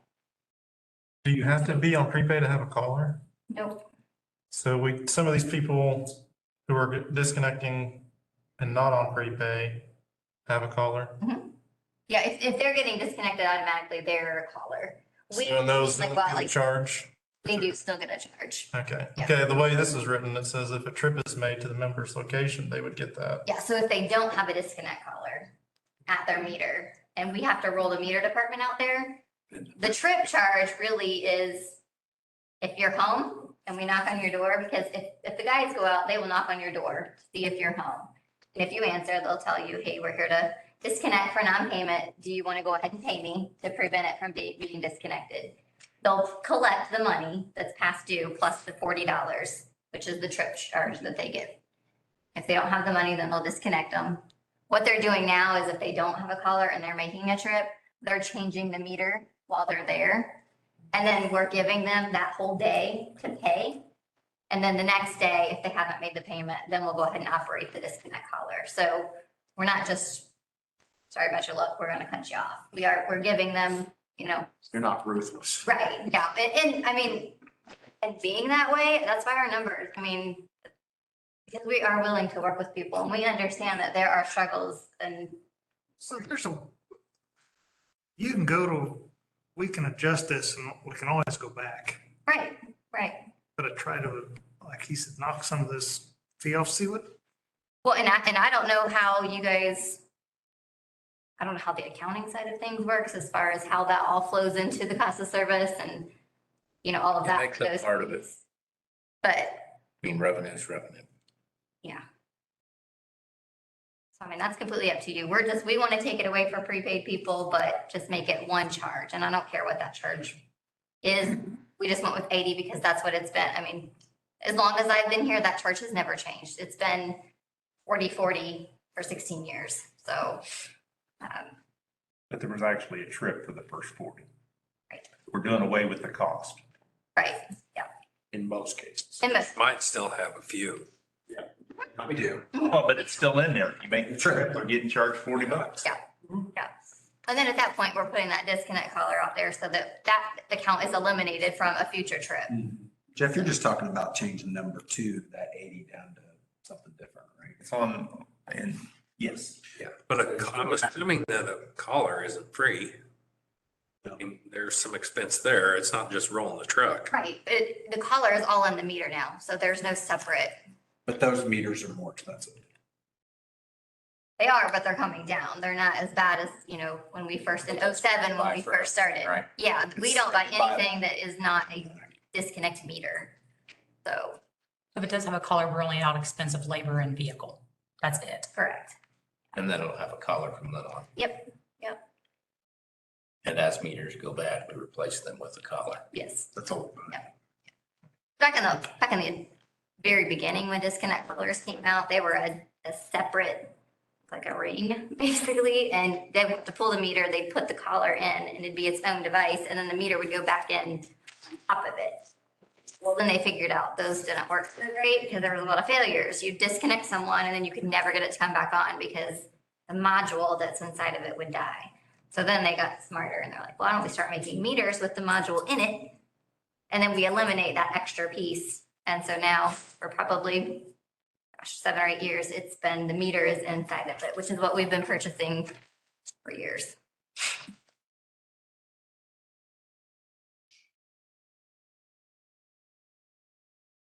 I think that was the only other. The verbiage in there about CT metering is we allow prepaid people to be on, accounts to be on prepaid that have CT metering, but a CT meter cannot have a disconnect collar. They don't make them. So if we have one account that is on CT metering and she sometimes just shows up for disconnect, and then we usually give it a day or two just to see if she'll pay. And then if not, then we have to roll the truck. And then she does get the full $80 because we are physically going out twice for the disconnect and the reconnect. So if an account is a CT meter that cannot have a disconnect collar, they would get the full charge because we are rolling our truck twice.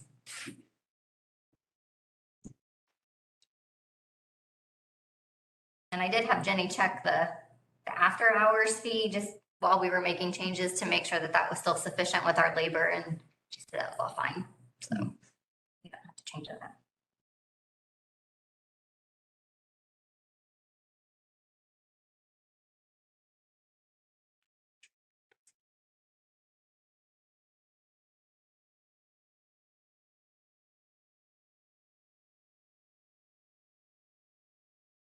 I'll make a motion to approve if we change line item to $40 instead of 80. Second. So we have a first and a second with the modification of You're just $40. Talking about Appendix A, right? Yes. Clear, Carl. Do you want to make that the same for every, so like in item 4, where if I disconnect my service and I reconnect in 12 months, we do charge them $80 for that as well? It's kind of the same. It's a reconnect fee of $80 too. It wasn't, I would it was say- not redlined. So what you're saying? No, but if he wants to change I would suggest making everything match. If you're going to change it to 40, make it 40 for across the, reconnect fee. yeah, I would agree. So yeah. changing line item 2 and 1, 2, and 4. That way there's not a confusion of, oh, well, this dollars. person gets a 40, but this person gets an 80 and someone gets charged Thank you for pointing it out. the wrong thing. So we have a first and second, any additional discussion? All those in favor say aye. Opposed, the same. Motion passes. Thank you. Thank you. All right, the next item on the agenda. Gonna do the. Oh, did you guys do? Oh, yeah, maybe that's, I thought we approved both. You guys okay with that? Yes. Yes. Okay with that? So I should have done it separately. Because there's no fee. There's no. Right, there wasn't any, there was just some verbiage Yeah. changed, the dates, right? All right, good. Item 13, approve a CEO evaluation consultant. I heard back from Nina, and she's willing to help us. And it would be probably a survey process at the get-go. And then she would plan on coming down and spending some time with us. She didn't know exactly how much time it would be. Could be as little as an hour, but maybe 2 or greater. She's also mentioned, though, she will have someone with her, an HR consultant. And that person will be taking notes and observing while she's working with us to get through the process of the survey. And I'm assuming at the end of that night, we would have something formed to support the evaluation. So I don't know the specific cost. I think we've talked before, or when I mentioned it to you, that I don't know specifically what the cost is, but You told me, and I said it before, it's a one-time fee for traveling, but I don't know if there'll be a fee for the HR assistant. yeah, and I can check on that, but what's the time frame? Well, she can do something pretty quick. I told her we were going to be meeting tonight and I would ask for approval. And I think she thought possibly she could meet with us by the next board meeting. But she would have the survey that would come out, and I don't know how soon that would come out, but there would be a But survey. it'll be a separate meeting than the board meeting. Correct? Well, and I mentioned we could, and that's up to the board, but I thought we could maybe start earlier on a particular night of the board meeting. But we can do it as a separate entity. If that really happens, I will attend virtually. For next month. More than likely, I will also be virtually next month. Um, let me hear from, I mean, would you just as soon it be a special meeting? Jeff, I think that's what I would. is that what I heard you say, Yes, I would. of an evening? Fine with that. Why don't we see what her schedule is and why don't we? Yeah, well, The it's, fact of using Nina. can we do that tonight, approve the fact of using her, and I'll still get the cost of probably what it's gonna be, and I'll share that with you guys, but, I'll make that motion. okay, we got a motion to, first and a second. All in favor, say aye. And that's to approve Lena and the person that she'll be bringing with her. We'll come up with a date. So. I didn't hear from the rest of the board though. Is everybody okay to make it a special meeting? Depending on, Whatever her schedule is. Okay. We'll see. try our best. Would you prefer that as opposed to starting an hour or two early? Yes. Okay. But I think we need to get on it. So, we'll see how quickly we can get that done. All right,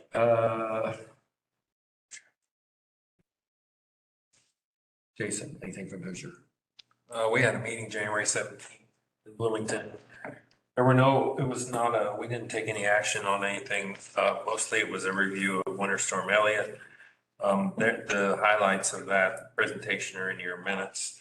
And then we did also have a presentation from Lewis Finkel. He is in our ECA's correspondence with Washington, basically.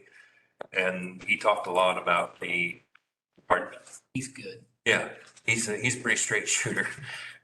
He talked a lot about this complicated and unorganized retirement of fossil generation and the problems that that's causing. And obviously, as we have more storms, more people are starting to pay attention. But unfortunately, he says that no one in Washington is listening.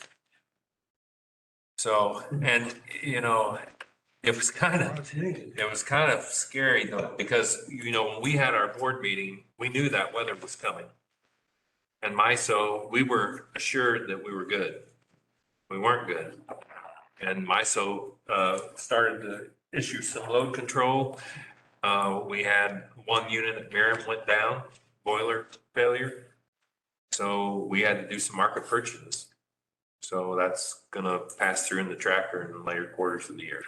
So that was not a good situation, but things were really, really, really, really tight on that Friday. I think the peak was at 7:00 that Friday night, 1,800 something megawatts. So that's how fragile it is right now. And the fact that no one in Washington is listening is scary. So literally the whole meeting was the storm and what's happening in Washington.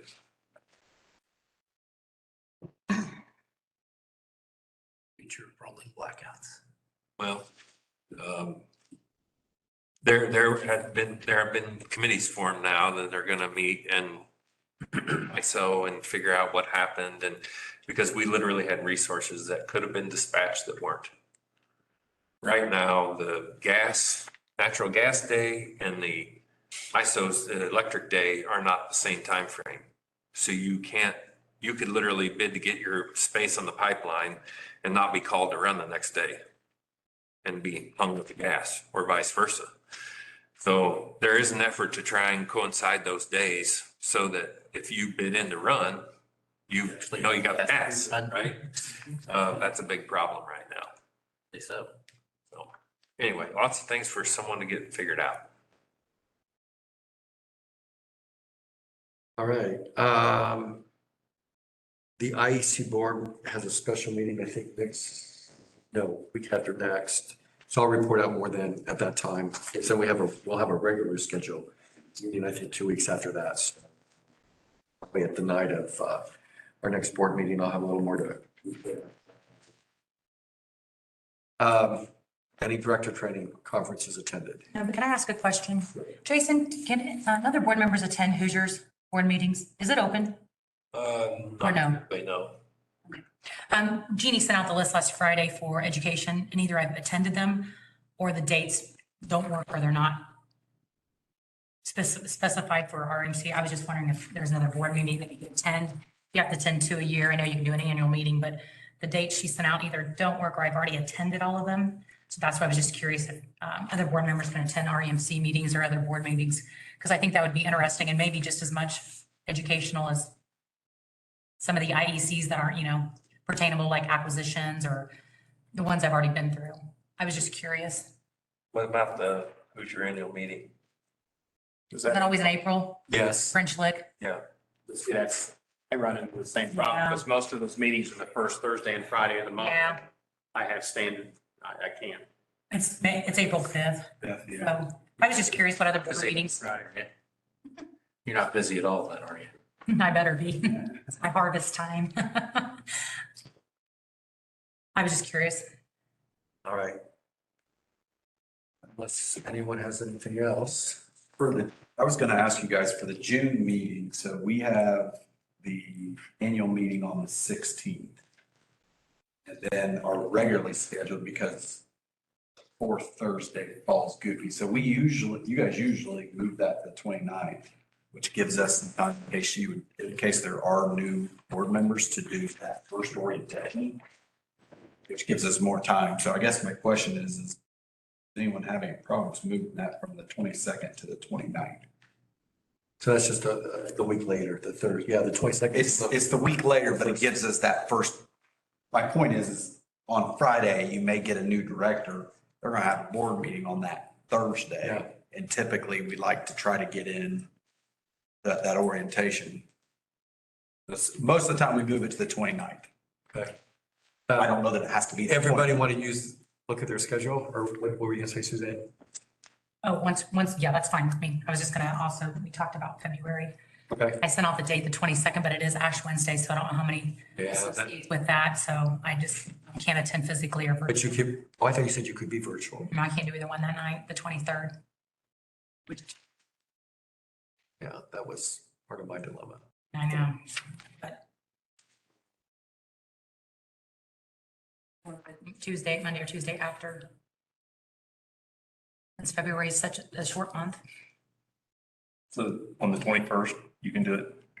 Yes, So we talking about June. 22nd is actually. No, okay, I got you. hang on. February. Sorry. We're gonna look at our schedules in June, for June as well, but Suzanne brought up, for February. I think I'd email everybody about it, but I didn't It's realize, fine. it was Ash Wednesday when I did that. I apologize. I should have looked. So instead, can we just make it on Tuesday? We got a trust meeting that day in here. Say it again Community, Roundup Trust out night. at night. Can we do it in the boardroom? The community trust, No, our meeting. that will have any room for members.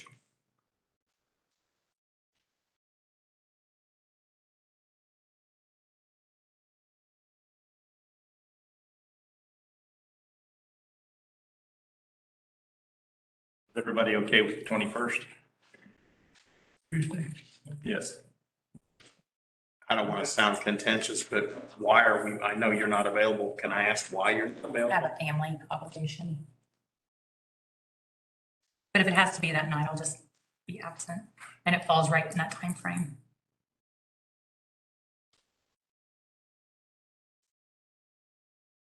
So what's on the table? Moving it from the 23rd to when?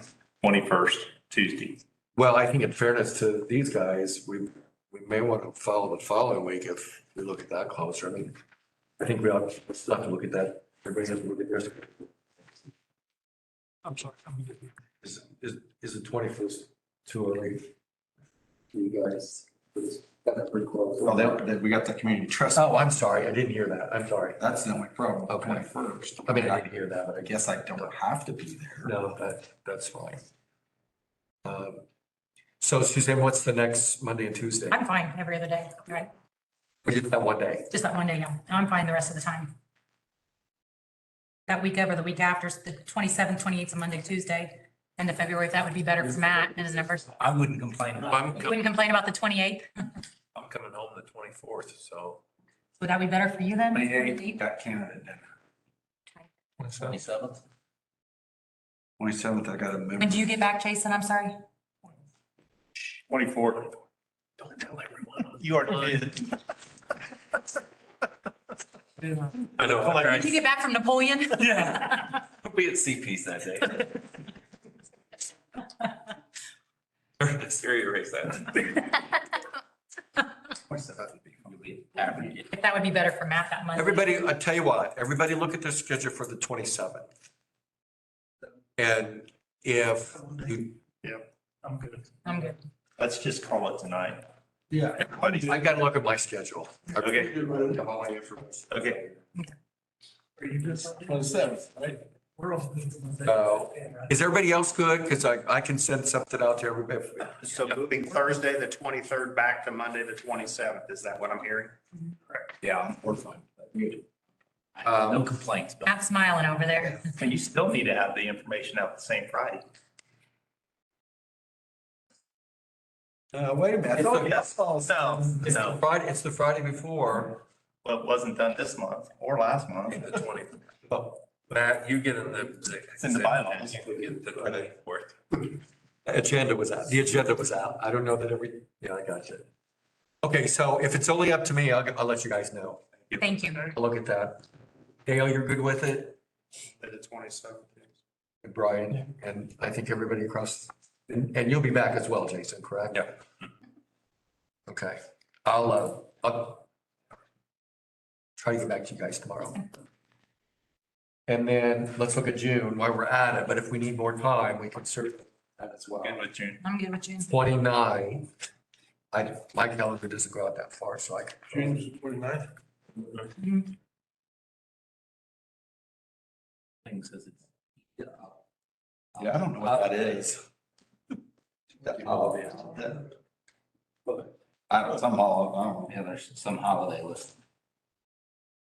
I've never.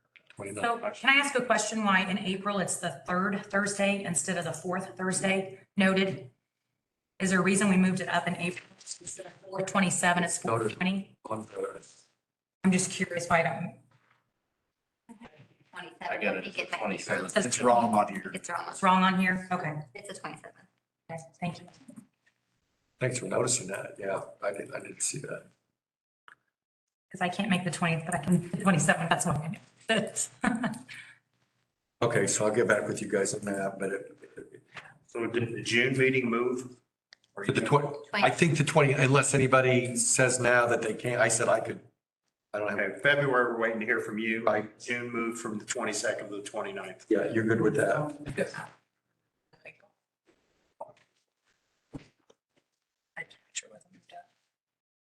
All right. Would it help if I sent y'all, I try to keep this up, Dave, but I can send y'all any calendar. Yes. That won't help me. Help somebody else, that's fine. Okay, anybody have anything else?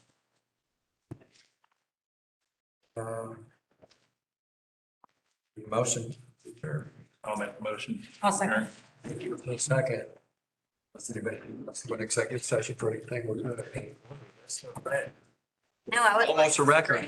We're on a recess. I think it is.